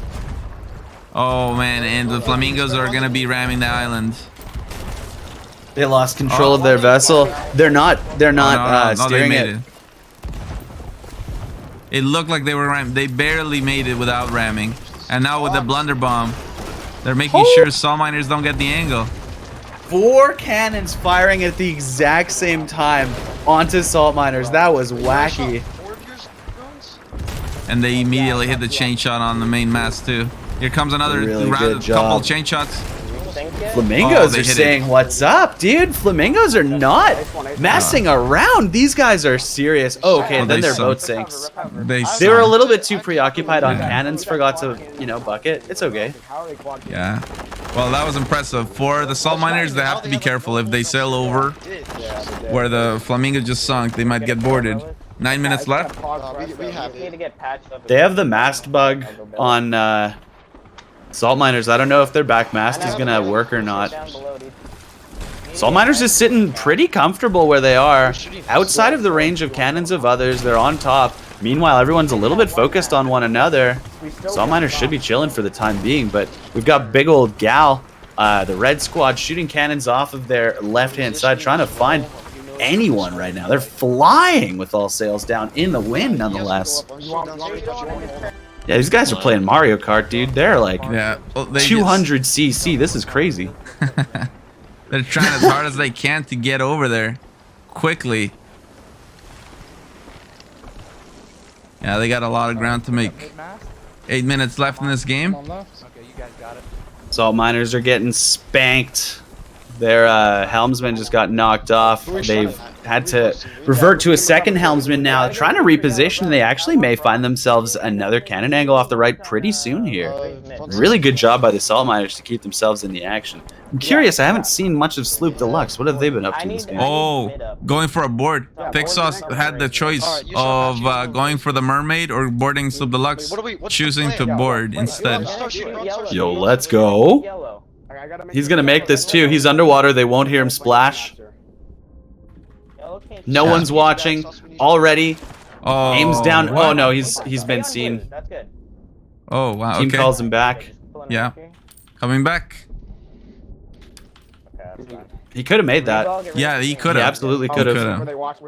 I just don't. Yeah, maybe he realized that even if he made it, it wouldn't have done much. Whereas coming back to his team, he can actually be of benefit because they're in battle right now. Yeah. Exactly. It's good. It's a good team play right there. And, that's just a really, really good deciding factor. These guys are all playing for the team. They're not playing for the individual. That's what makes these teams so ridiculously good, is they're here to prove something as a squad. No one's here trying to shine as an individual. They're not trying to do some crazy, sick 360 no-scope plays so that they can get on someone's freaking YouTube montage or whatever. No, everyone's here to play. Absolutely, yeah. Just prioritizing his own team, coming back and helping secure the broadside against the Black Sheeps. Right now, Black Sheeps is fully demasted. Yeah, and they're getting spanked by Salt Miners. Salt Miners completely recovered after all of that punishment and engagement they had earlier, and now they are just the dominating force of the seas, constantly rocking the world of every other vessel that they pass by. Currently, their victim is the Black Sheeps, those poor little Baba babies. Absolutely. And they're aware Sloop Deluxe might come in, similar to what they did in Game 1. Shoot red, shoot red, shoot red. For them, Here comes the transition. They're leaving green, now onto red, realizing that big old gal has them marked for death, so they'll fire on back. Continuing the points, continuing to climb up. This is really, really good play from Salt Miners. This is kind of what we saw from Sloop Deluxe in match 1 and 2. You are really slow on these flanks, dude. What are you talking about, man? we go. Make sure you don't shoot too much to the left. We're going hella fast. Here comes some battles. Lots of cannons are flying in the air right now. Shot to the left. Parallel broadside for big old gal. Salt Miners, though, seem to be having the early advantage. I don't mean Yeah, they're not relenting either. They're landing all of these cannons. Big old gal is finding their range now, though. Have players on the top deck dead and rezzing. That's so dangerous. Ooh, Thick Sauce barely managed to regrab ladder. 4 minutes to go, and look at the lead for the Salt Miners. Loop Deluxe is pulling their socks up. They're like, what's up, dudes? We're here. They found a farm. They're looking at flamingos. You hear Pay Ray screaming, light them up, light them up, light them up. It's go time. But flamingos they're not going to go down without a fight. Like we saw them hammering back against the team that was hammering on them earlier. They're fighters. They're scrappy. I like it. It's not going to be free for Sloop Deluxe. Salt Miners looks like it's pretty free, though. They're still farming. Oh man, Pay Ray's dead, and the Flamingos are really, really applying so much pressure. Wow. 2 dead for Sloop Deluxe. And it looks like they're fully demasted too. Yeah, full demast. Wow, now they drop into 4th. We need a second bailer. We need a second bailer. 2 on Bucket's middle deck now. Seductive. Oh, dropping into 5th. That's really bad. Wow. That was my fault. And they sunk. Brutal. That's rough. We had 9. We should watch Salt Miners, though. They actually have given up their cannon advantageous position, and they're getting shot up by big old gal. This is really not the most ideal position that they want to be in, realizing that actually they're going to get out as fast as they can. Wheel is set straight. They're just booking it. Yeah, and for big old gal, if they have any chance of capitalizing on this, they have to hope to break a mast. Marker. Unfortunately. Ooh, or knock a helmsman off. That could help too. Yeah. Oh, they're hitting mast. They hit a couple. There we go. 3 times. Oh, they knocked one down. I think back mast down now for Salt Miners. And that is huge. That is huge. Yeah, you don't want to have all of your masts down while you're trying to run, because that's when people can just punish you the most. Put those cannons on you, keep the broadside turn, and never stop shooting. You will never be able to get those masts back up because you're just going to keep taking cannons to your face the entire time you try. And that's kind of exactly what's happening right now. They got the masts up, but they can't even drop the sails. They're just sitting and spinning.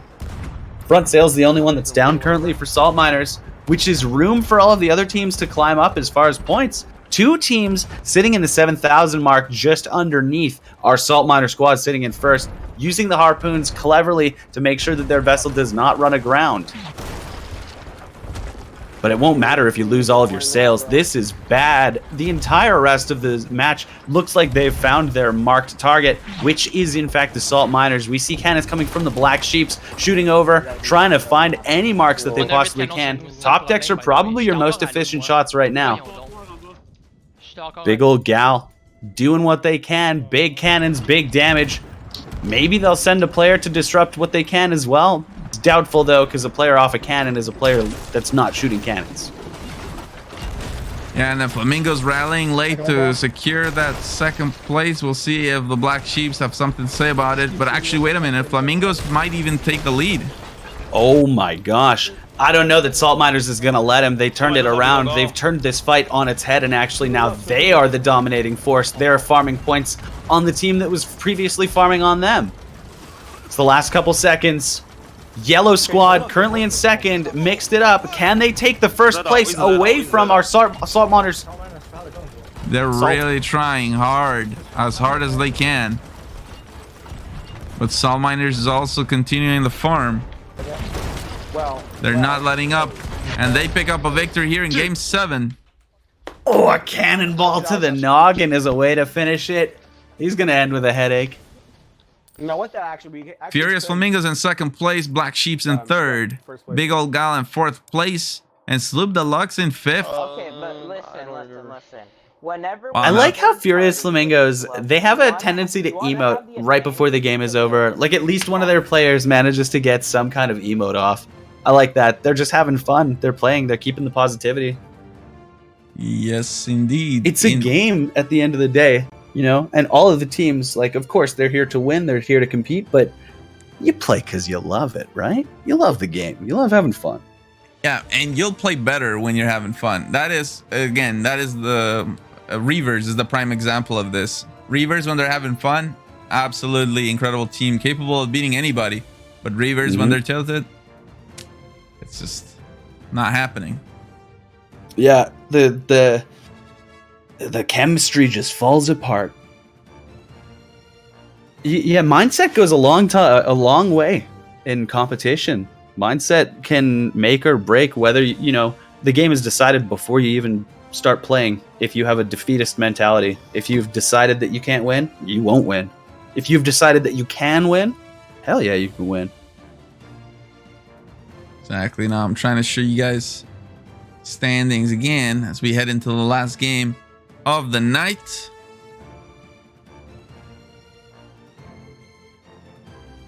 We'll see if they refresh in time before we start game 8. We'll be starting game 8.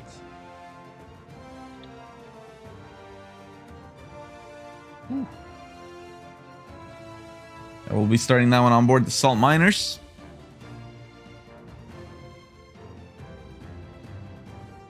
They can't use the strat.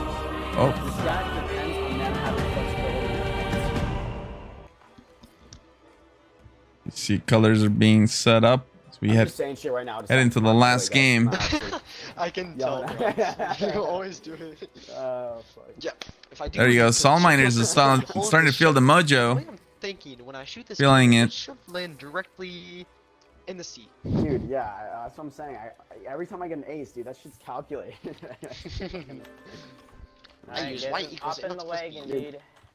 Oh, I haven't been fucking wagon guys, right now. I haven't been aced one time, dude. Okay.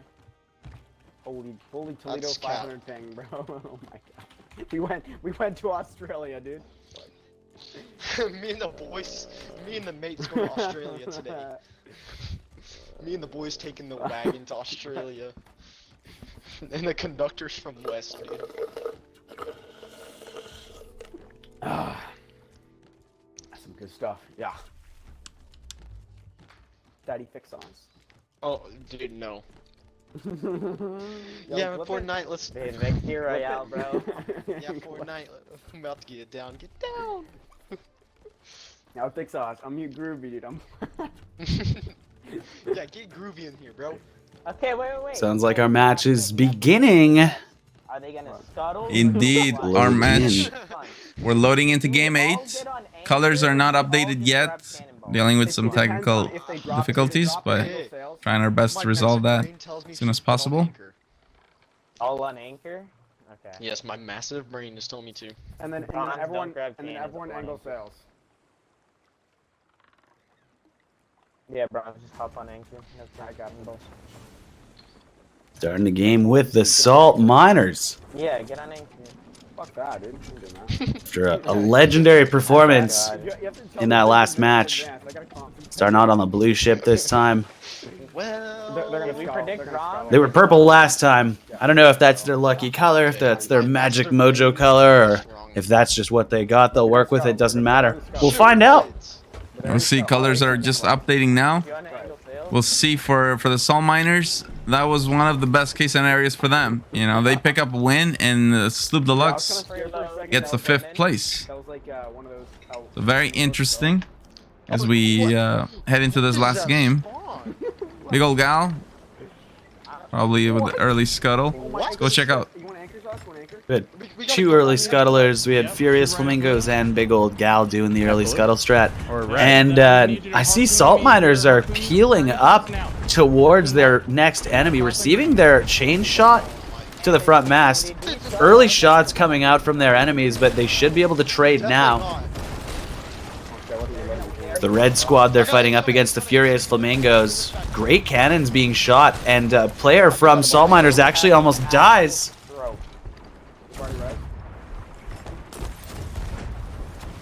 Actually do have players dying.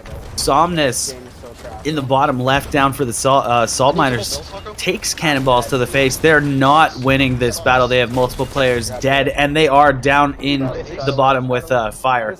This is not so good. They may want to scuttle here. Yeah, not the way you want to start the game. It's only 1 minute though, so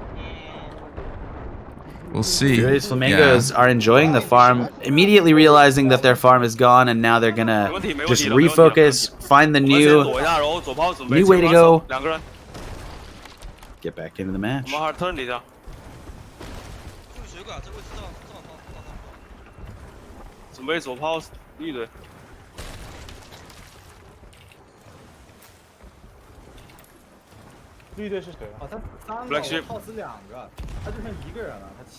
Sloop Deluxe has put themselves on the map. They've found opponents in Big Old Gal.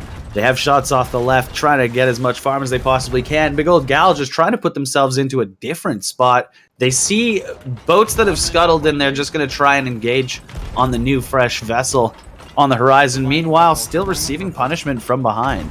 Sloop Deluxe, they want more points. They're hungry. Furious Flamingos as well. They're on the leaderboard, and they're not going anywhere anytime soon. They found another farm way across the seas, trying to loose those cannonballs, making them land. 40 points a pop. Yeah, 12 minutes left in this game. Sloop Deluxe in second. And now Salt Miners having a nightmare start. We'll see. But it doesn't matter how you start. It's what matters how you finish. At the first three quarters of the match, anything can happen. You know, the points can go wherever. It's the last quarter that really matters. That's when everything starts to settle. You know, you don't have boats that are scuttling anymore. You don't have any sinks happening. You just have farm and fight. That's pretty much all there is in the last quarter. I'm always excited, but you know, you can't get to the last quarter without the first three. You got to enjoy those. So, yep. Now let's check this out. Furious Flamingos on the parallel with Black Sheeps, and almost middle deck as well. We do remember Furious Flamingos in the last battle. Rather than bucketing their boat, they just put 4 men on cannons and decided to slap their enemies silly for a while. That's pretty crazy. Some unorthodox strategies that we might see from Furious Flamingos, maybe. Oh, look Looks like Black Sheep is also almost middle deck. Oh. Oh yeah, RH Gold holding the Great Bucket. Holding the map table. Just camping that map table. Water can't go anywhere if you just quick bucket out like that. That's really smart. Yeah, they got a lot of holes. Oh, and it's a decent point spread between first and second. Second and third are almost identical in points. It's so close. I just want to point out, just now is when we started seeing the repairs. Up until then, it was just RH Gold holding it, holding the water. They've just lost their top deck cannon as well. They can't put any pressure back on whoever was fighting them. This is dangerous for Black Sheeps. You don't want to be sitting idle with no one on top deck fighting back. That's when everyone can just come and smash on you. Yeah. Oh, this is so their helm, a super hobo, actually has to come down and flex onto the cannons. That is so dangerous because he's your eyes and ears for the top of the boat. He's the one communicating to everyone else below what's going on. People below are just bucketing. Hey, you might have a board. Look at Big Ol' Gal. Yo. Oh, yeah. Boarding Salt Miners. Yeah. Going for the anchor drop. They're not paying attention. Queues up a sword lunge, connects on 2, tries to swipe anyone. Nope, no connections with the second and sword. No food into the water either. He goes. Has no coconuts. Oh, they get him. Yeah, that's a sink. He was just trying to swim for a merm. However, his team is currently doing their best to stop their boat from sinking. Big Old Gal may actually go down. They do. There you go, Dan. Yeah. Fucking sloop, dude. A little bit too much pressure. You get a little bit of panic in a moment where you're bucketing, and suddenly your vessel's down. Yep. Let's go over to Sloop Deluxe right now in second place, and they're shooting the Salt Miners. Salt Miners has their anchor dropped currently. They're trying to get it up. Oh my gosh. And another cannon onto the anchor, kills 2. That was so good. Salt Miners are screwed right now. Wow, yeah, Salt Miners just going for the scuttle immediately. 9 minutes left. That was left. such a critical cannonball. Whoever shot that was so clutch. They completely stopped the Salt Miners from getting their boat up, killed 2 players, and just forced them to scuttle there. That was huge. Oh, man. Absolutely. Let's go over to Black Sheeps. Looks like they have an angle on the Furious Flamingos. I love how the Furious Flamingos have just been consistently getting points this entire game. We have hardly noticed, but they have just constantly kept themselves up top. Every time we turn off the camera to someone else, they're still just farming. They're still getting points. Yeah, it's a really good game for the Furious Flamingos. Black Sheep's now cutting behind, but the Flamingos not losing their opportunity, hitting the front mast and the main mast with chain shots. Some really good chains. Those were fantastic shots. They're avoiding the harpoon as well. They did latch. Yep. Can't get it off just yet.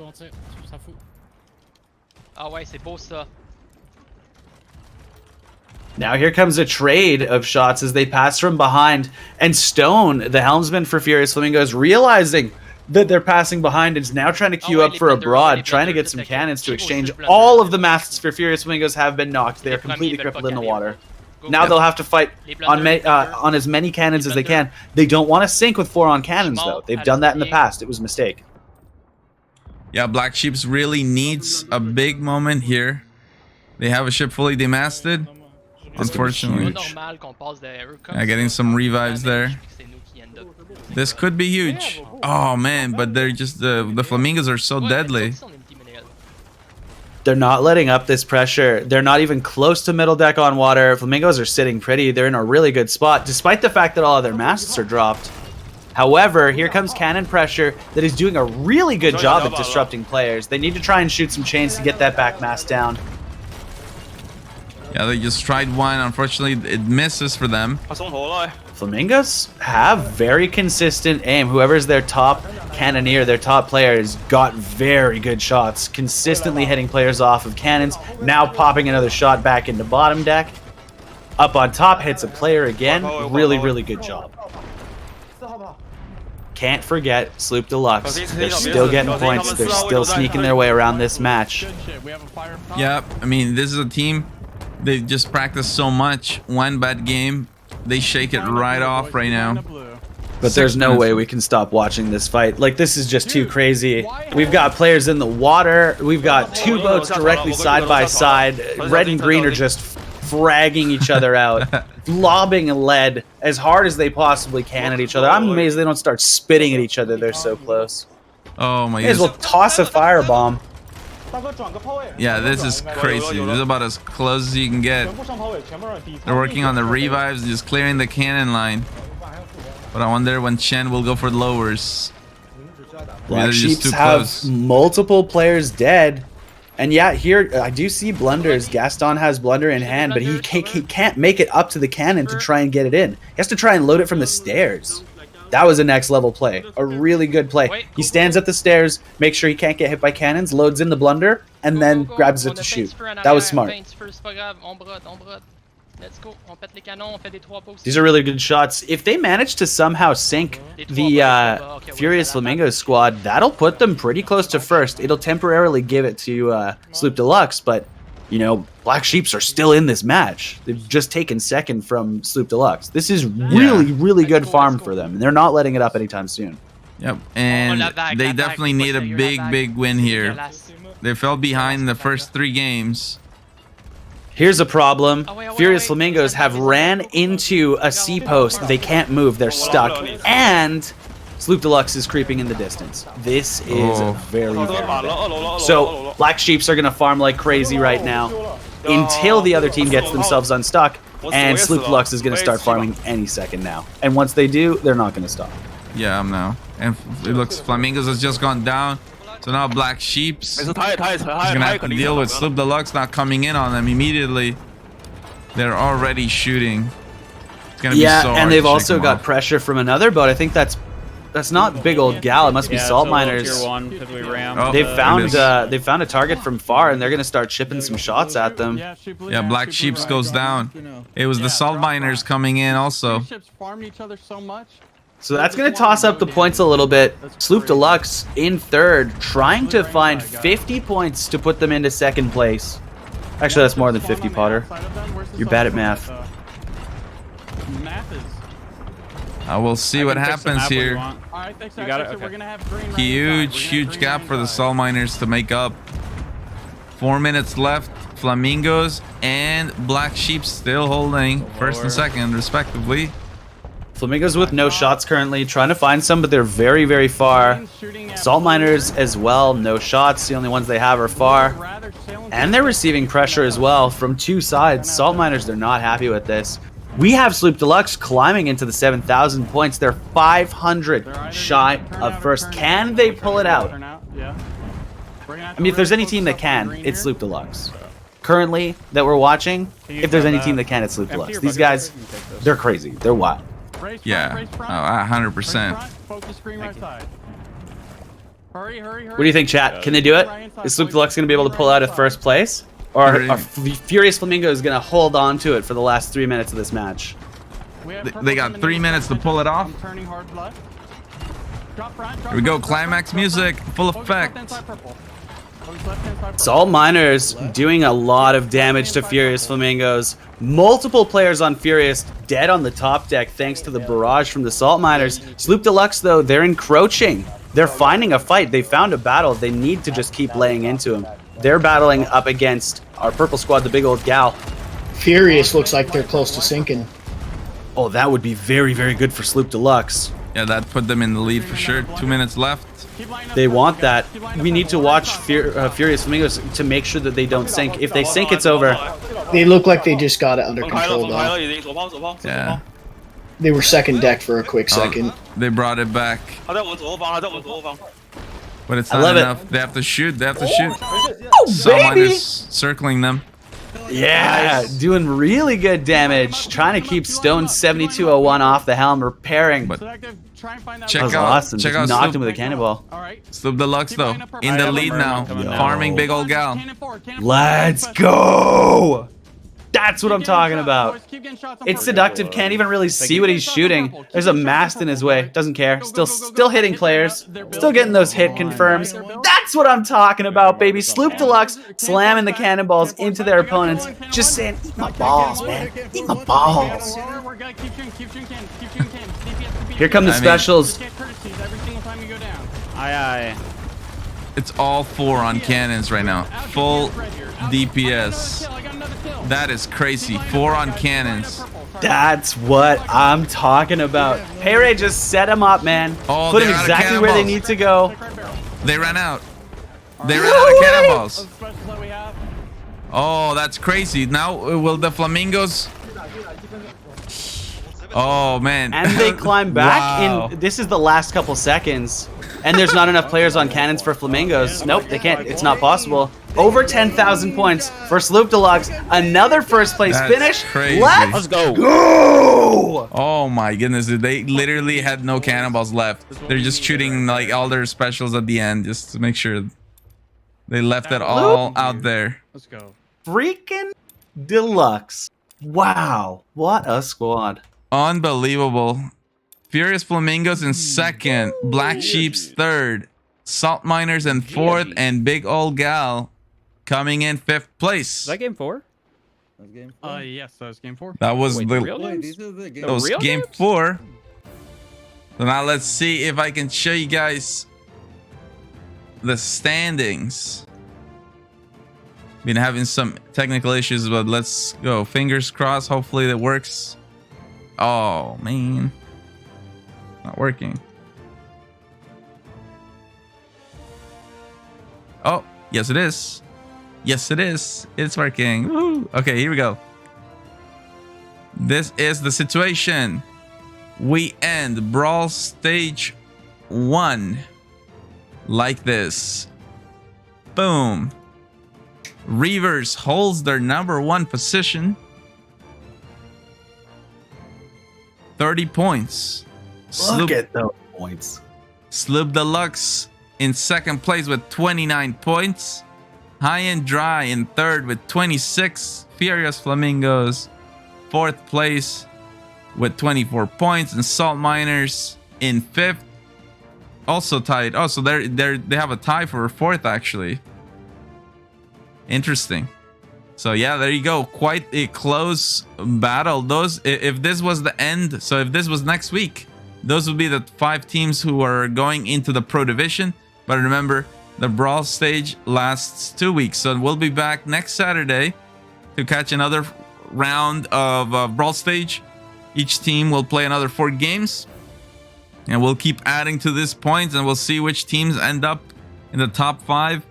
Which teams will be our pro teams? We'll find out.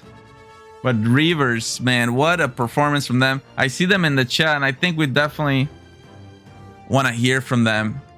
And we'll see, because the interviews are definitely an important part of the process. We want to get to know these teams, what they're going through. So, Reavers, if you could join the channels, let's get you in for your interview. I see 3. Let's see here. Let's bring him in from Reavers. Let's go.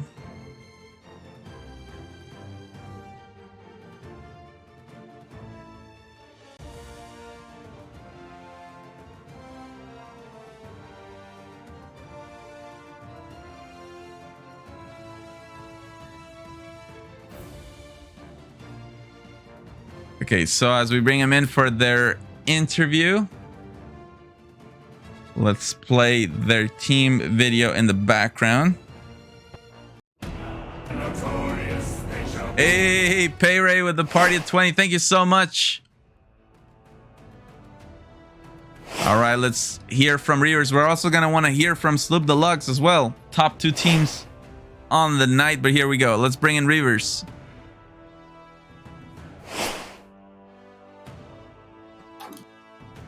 Oh, why?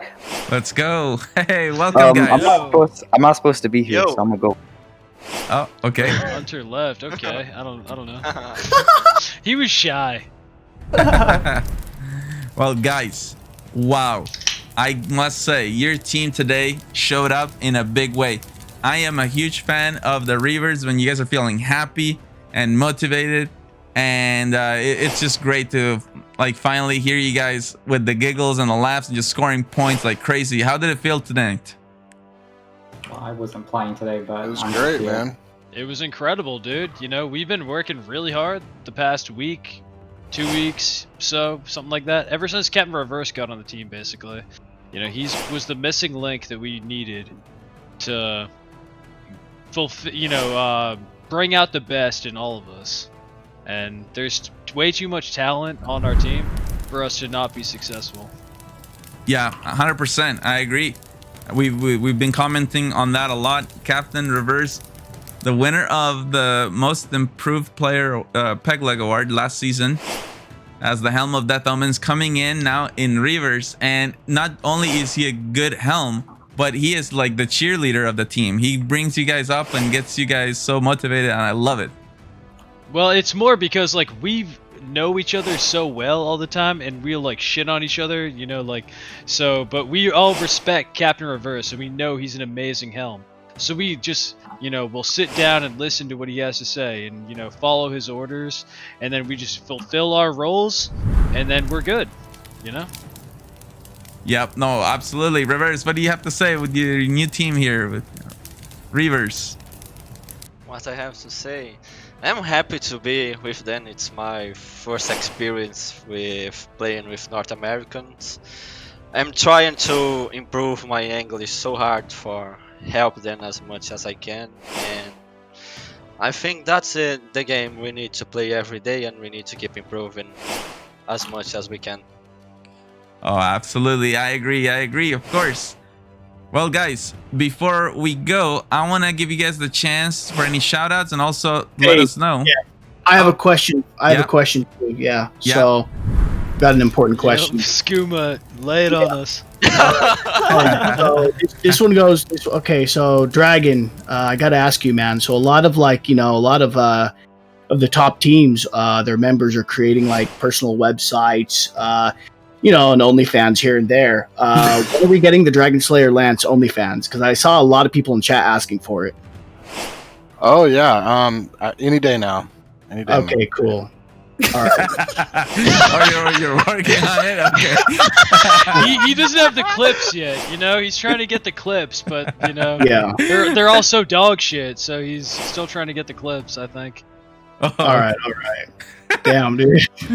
All right. Well, anyways, I wanted to give you guys a chance for any shout outs and also let us know if there's one thing we should remember about Reavers, what should it be? Let me just start out by saying we are one of the best overall teams in the NA region. While there might be other teams are better than us in specific fields, we are better. I'm just kidding. it's the meme. We are the meme. best overall The Bobby the team. Bottle thing over here. You can't be bringing this to Reavers now, okay? Dude, we're a Vote for Bobby the synthesis. Bottle. We are a synthesis of Bobby the Bottles, Booty Warriors, and Death Omens. Like, we're the best. Fucking get at us, bitches. All Bobby's right. booty Fucking omens. sells.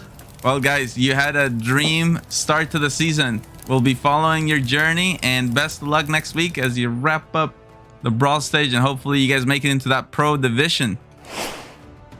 We'll be Well, aiming yeah, for that's already a done deal, but yep. Alrighty, guys. We'll see you. Peace.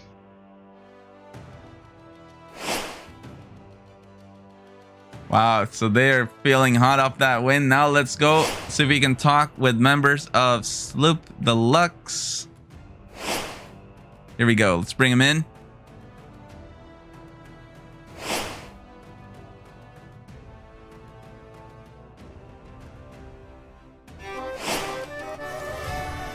Oh, Ms. Mommy with a $10 donation. Thank you so much. So that will contribute towards the prize pool, and we'll make sure to have that updated, but it is growing. Thank you so much for the support. Thank you so much, guys. Whenever you donate to the NAL, 75% of your donation goes straight to the prize pool.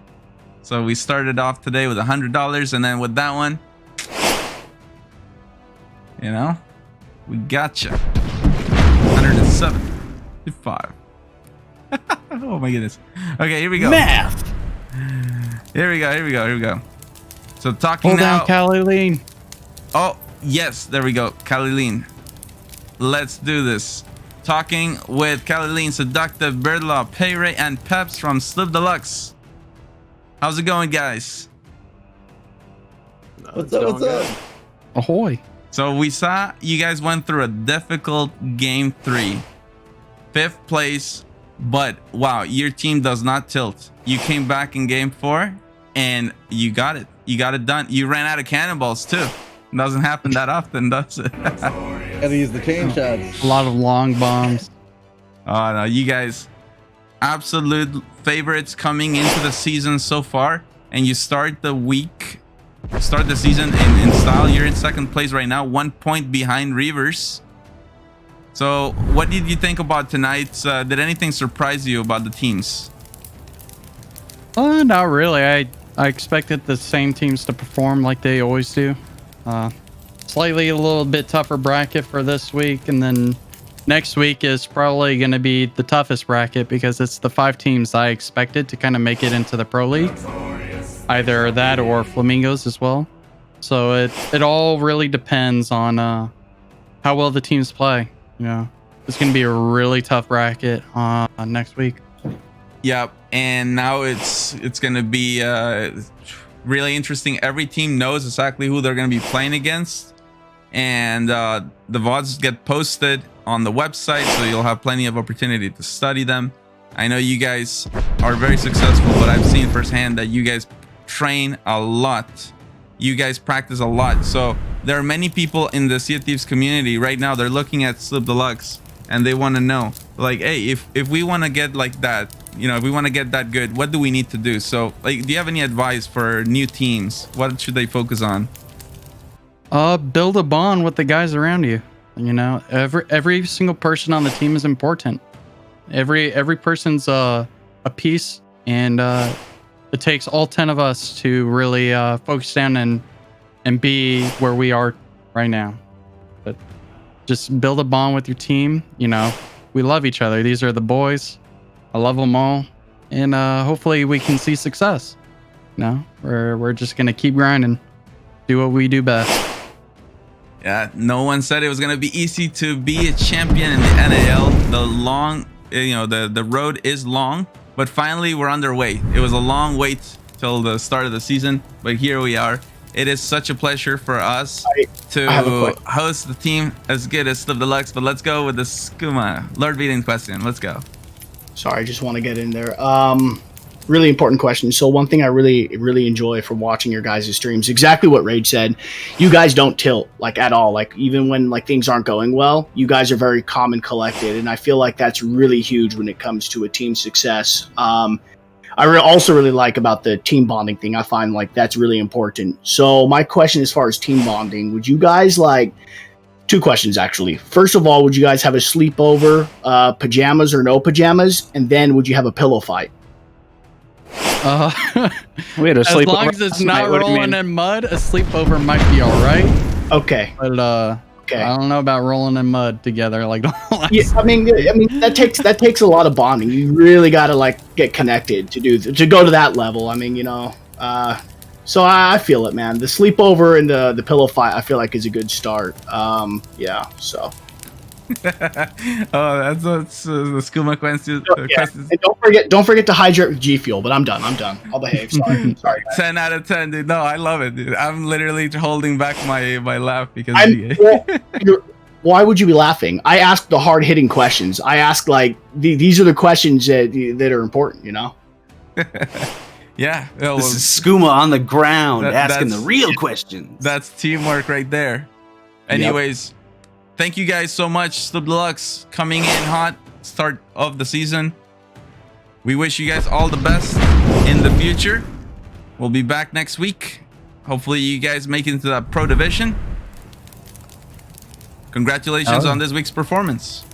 Thank you. Keep killing it. Anyone else want to say anything? Callie, Odie, Productive? Thank you, Callie, for filling in and killing it in game one. My power went out, and it was kind of like a last-minute sort of thing, and he popped off.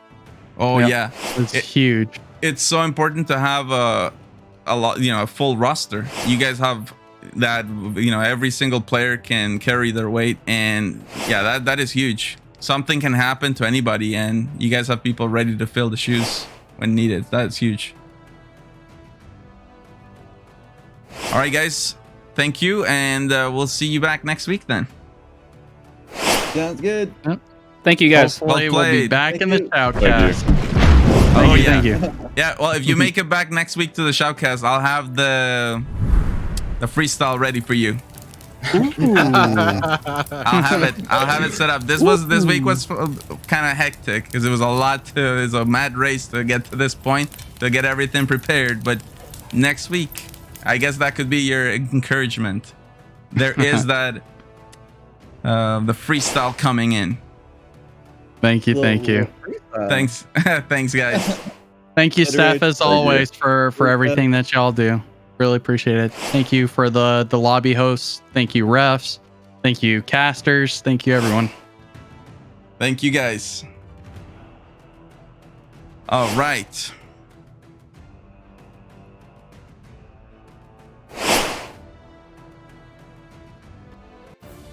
So now we get towards the end of the show, and of course, as Perry as he said, huge shout out to all of the people involved in making this possible. The refs, the graphics people, the notorious partners, every single member of staff, all the teams, the players who brought it, the supporters, everyone coming together here in the NAL. And remember, we have a giveaway. All right, let's not forget, there is a giveaway happening right here And right now, Obsidian Capstan coming at you. So let's go. Let's get this. Let's go. So pay attention for instructions on how to enter today's Obsidian Capstan giveaway. So here we go. Today, what you need to enter is the following. Exclamation mark, oh yeah, in the chat. Exclamation mark, oh yeah, in the chat. Here we go, here we go. With Rage Cam. Tell you why, okay? Here we go. I'm gonna tell you why, okay? Because this is the Notorious Arena League, home of the best crews on the seas. Oh yeah! Let's go. Let's get it. And actually, while we wait for people to come in, usually we play one more song. So let's do it. One more ukulele song. Oh, wait, Rage. Did I just... Wait, Rage. Yep. Dude, did I just hear you say that you were about to play It's a Wonderful World by Louis Armstrong? Oh, dude, no, man, come on. Okay, well, I'm disappointed then. Carry on. I wish. No, I wish, bro. Well, yeah, I don't wanna mess it up. I could try to learn it on this. I don't wanna mess it up. I think we're gonna do a señorita. Some people want to hear the señorita, so here we go. Let's get it. Here we go.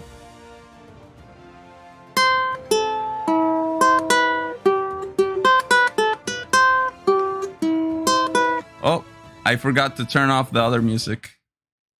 There we go. Now we can do it.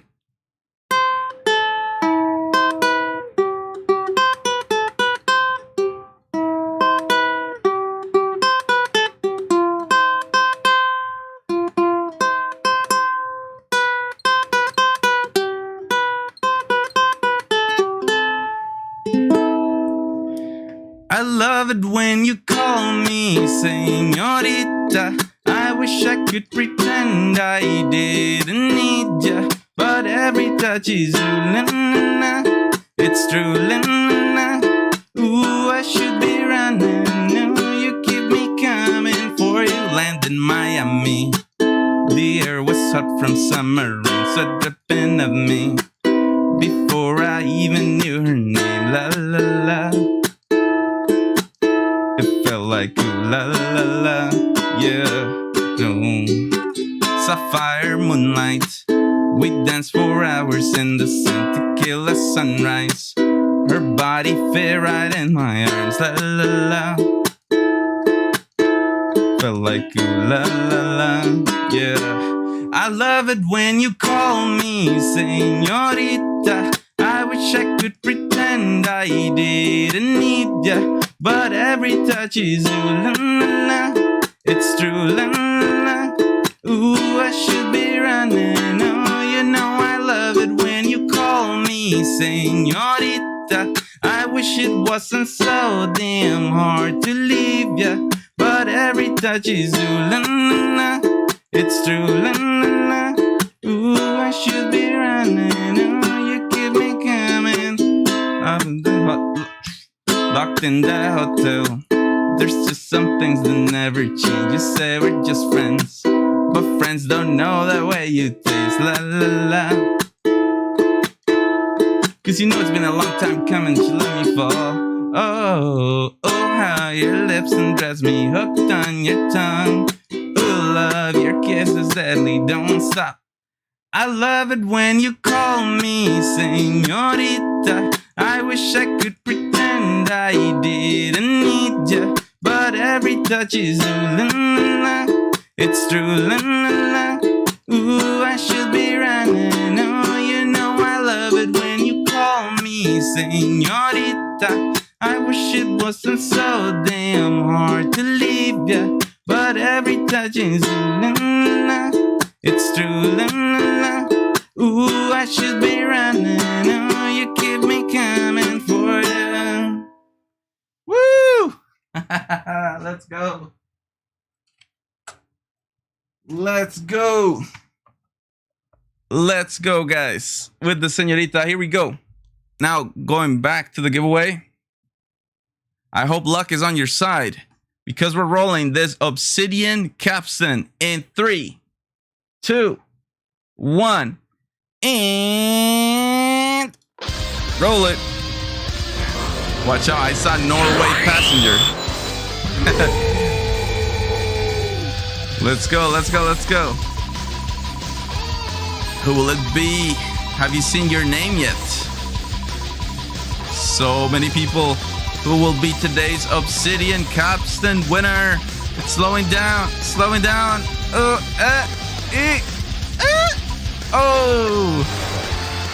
A.O. Shan.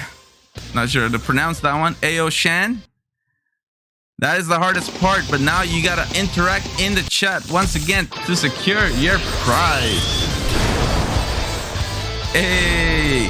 Ayo Shan, congratulations. You are today's Obsidian capstan winner. So please pay attention right here on Twitch. One of our wonderful mods will be sending you your code right now. And for those of you who did not win today, don't worry. We always have a giveaway every broadcast. So, you know, if you're hunting down Obsidian 6-pack, you can get those on the weekdays for Scrim Nights. We have Scrim Night on Wednesday, Scrim Night EU, and Friday is Scrim Night NA. And then on the weekends, you can expect the capstan on Saturday, official league days for NA, and Sunday are the official league days for EU. Actually, tomorrow, EU will be having their qualifier. Over 20 teams looking to compete. And for the first time in NAL history, we'll have more teams eliminated than are actually competing in the season. So that's going to be crazy. Unfortunately, that's not going to be streamed here on the NAL channel, but all the teams that are playing in EU will be streaming. So if you know already who your favorite teams are, you can expect them to go live tomorrow at 6 p.m. CEST.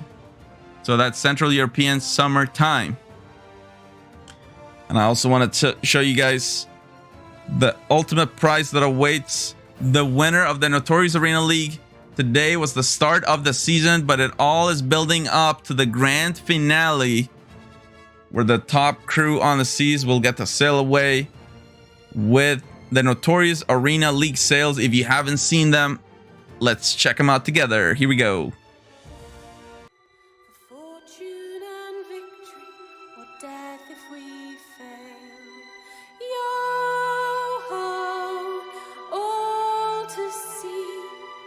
Riches or ruin in the Notorious Arena League. Be notorious, so notorious, Notorious Arena League.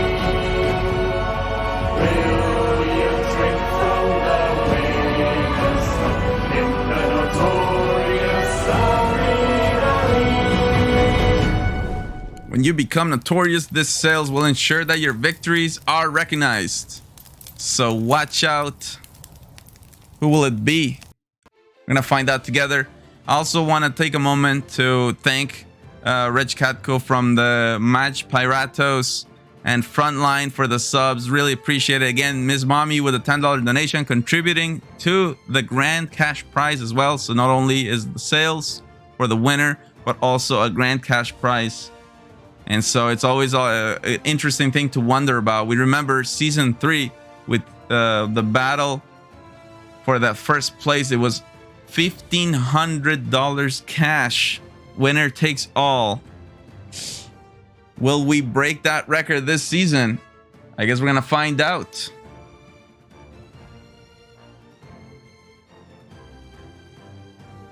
Now, guys, we are going to figure out who we're going to be rating today. Let's check that out. Who will it be? Any notorious partners online? Who will it be? Any notorious partners online? Oh. Who will it be? Any notorious partners online? Oh, I got a loop. What is happening? Okay.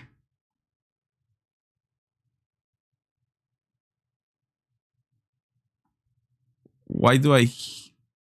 Why do I hear? I'm so confused. Why do I hear myself? What is going on?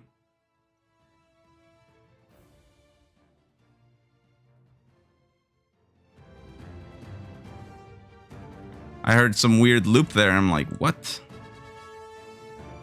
Goodness gracious.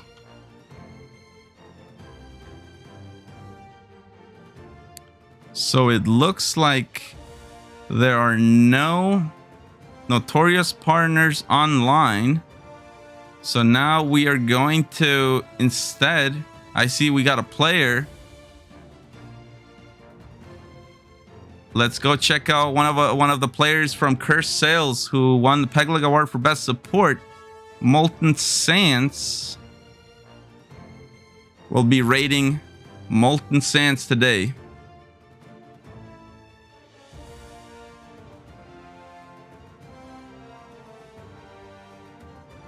And by the way, huge thanks again to everyone involved in making the NAL possible. So Potter Sauce, thank you so much for coming in and casting alongside with me. And of course, Skooma as well. Yeah, man. Always a pleasure. Hell yeah. Fun. I had so much fun. I always have fun. Yeah, I always have a blast. It's a little bit, it was too long. It was too long since last time. Last time we were casting this together was in November. And now here we are in April. Too long, but we're glad to be back, guys. So you can expect us back next week, Saturday, Brawl Stage 2. We'll see you here.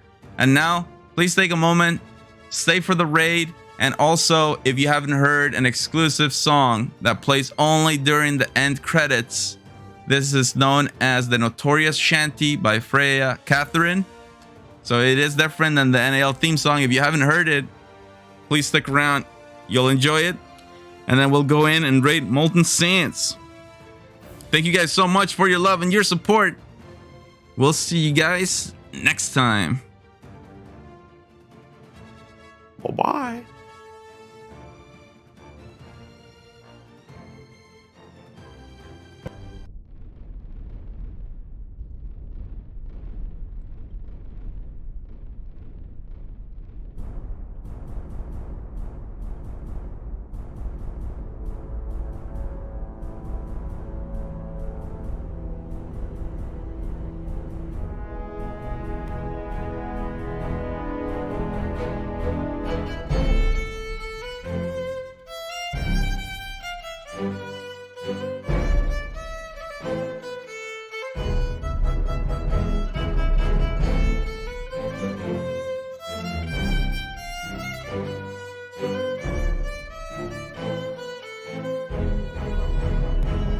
There's a rumor and it's true.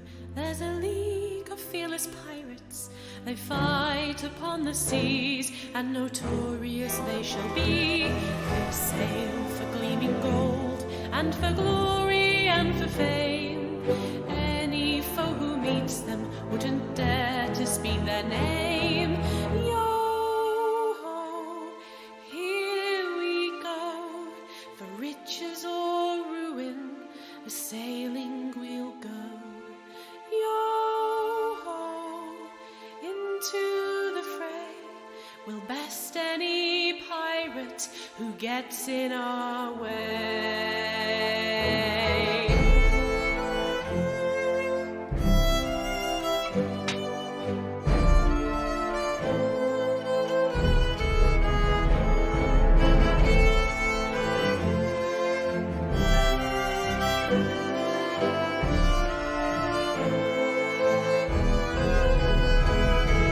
Yo-ho, to battle we sail, for fortune and victory, or death if we fail.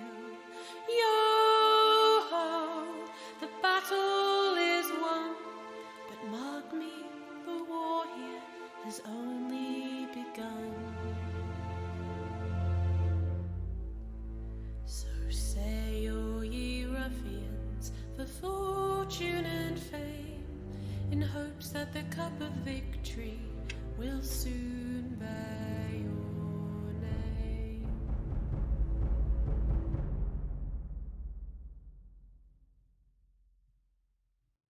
Thank you so much, everybody.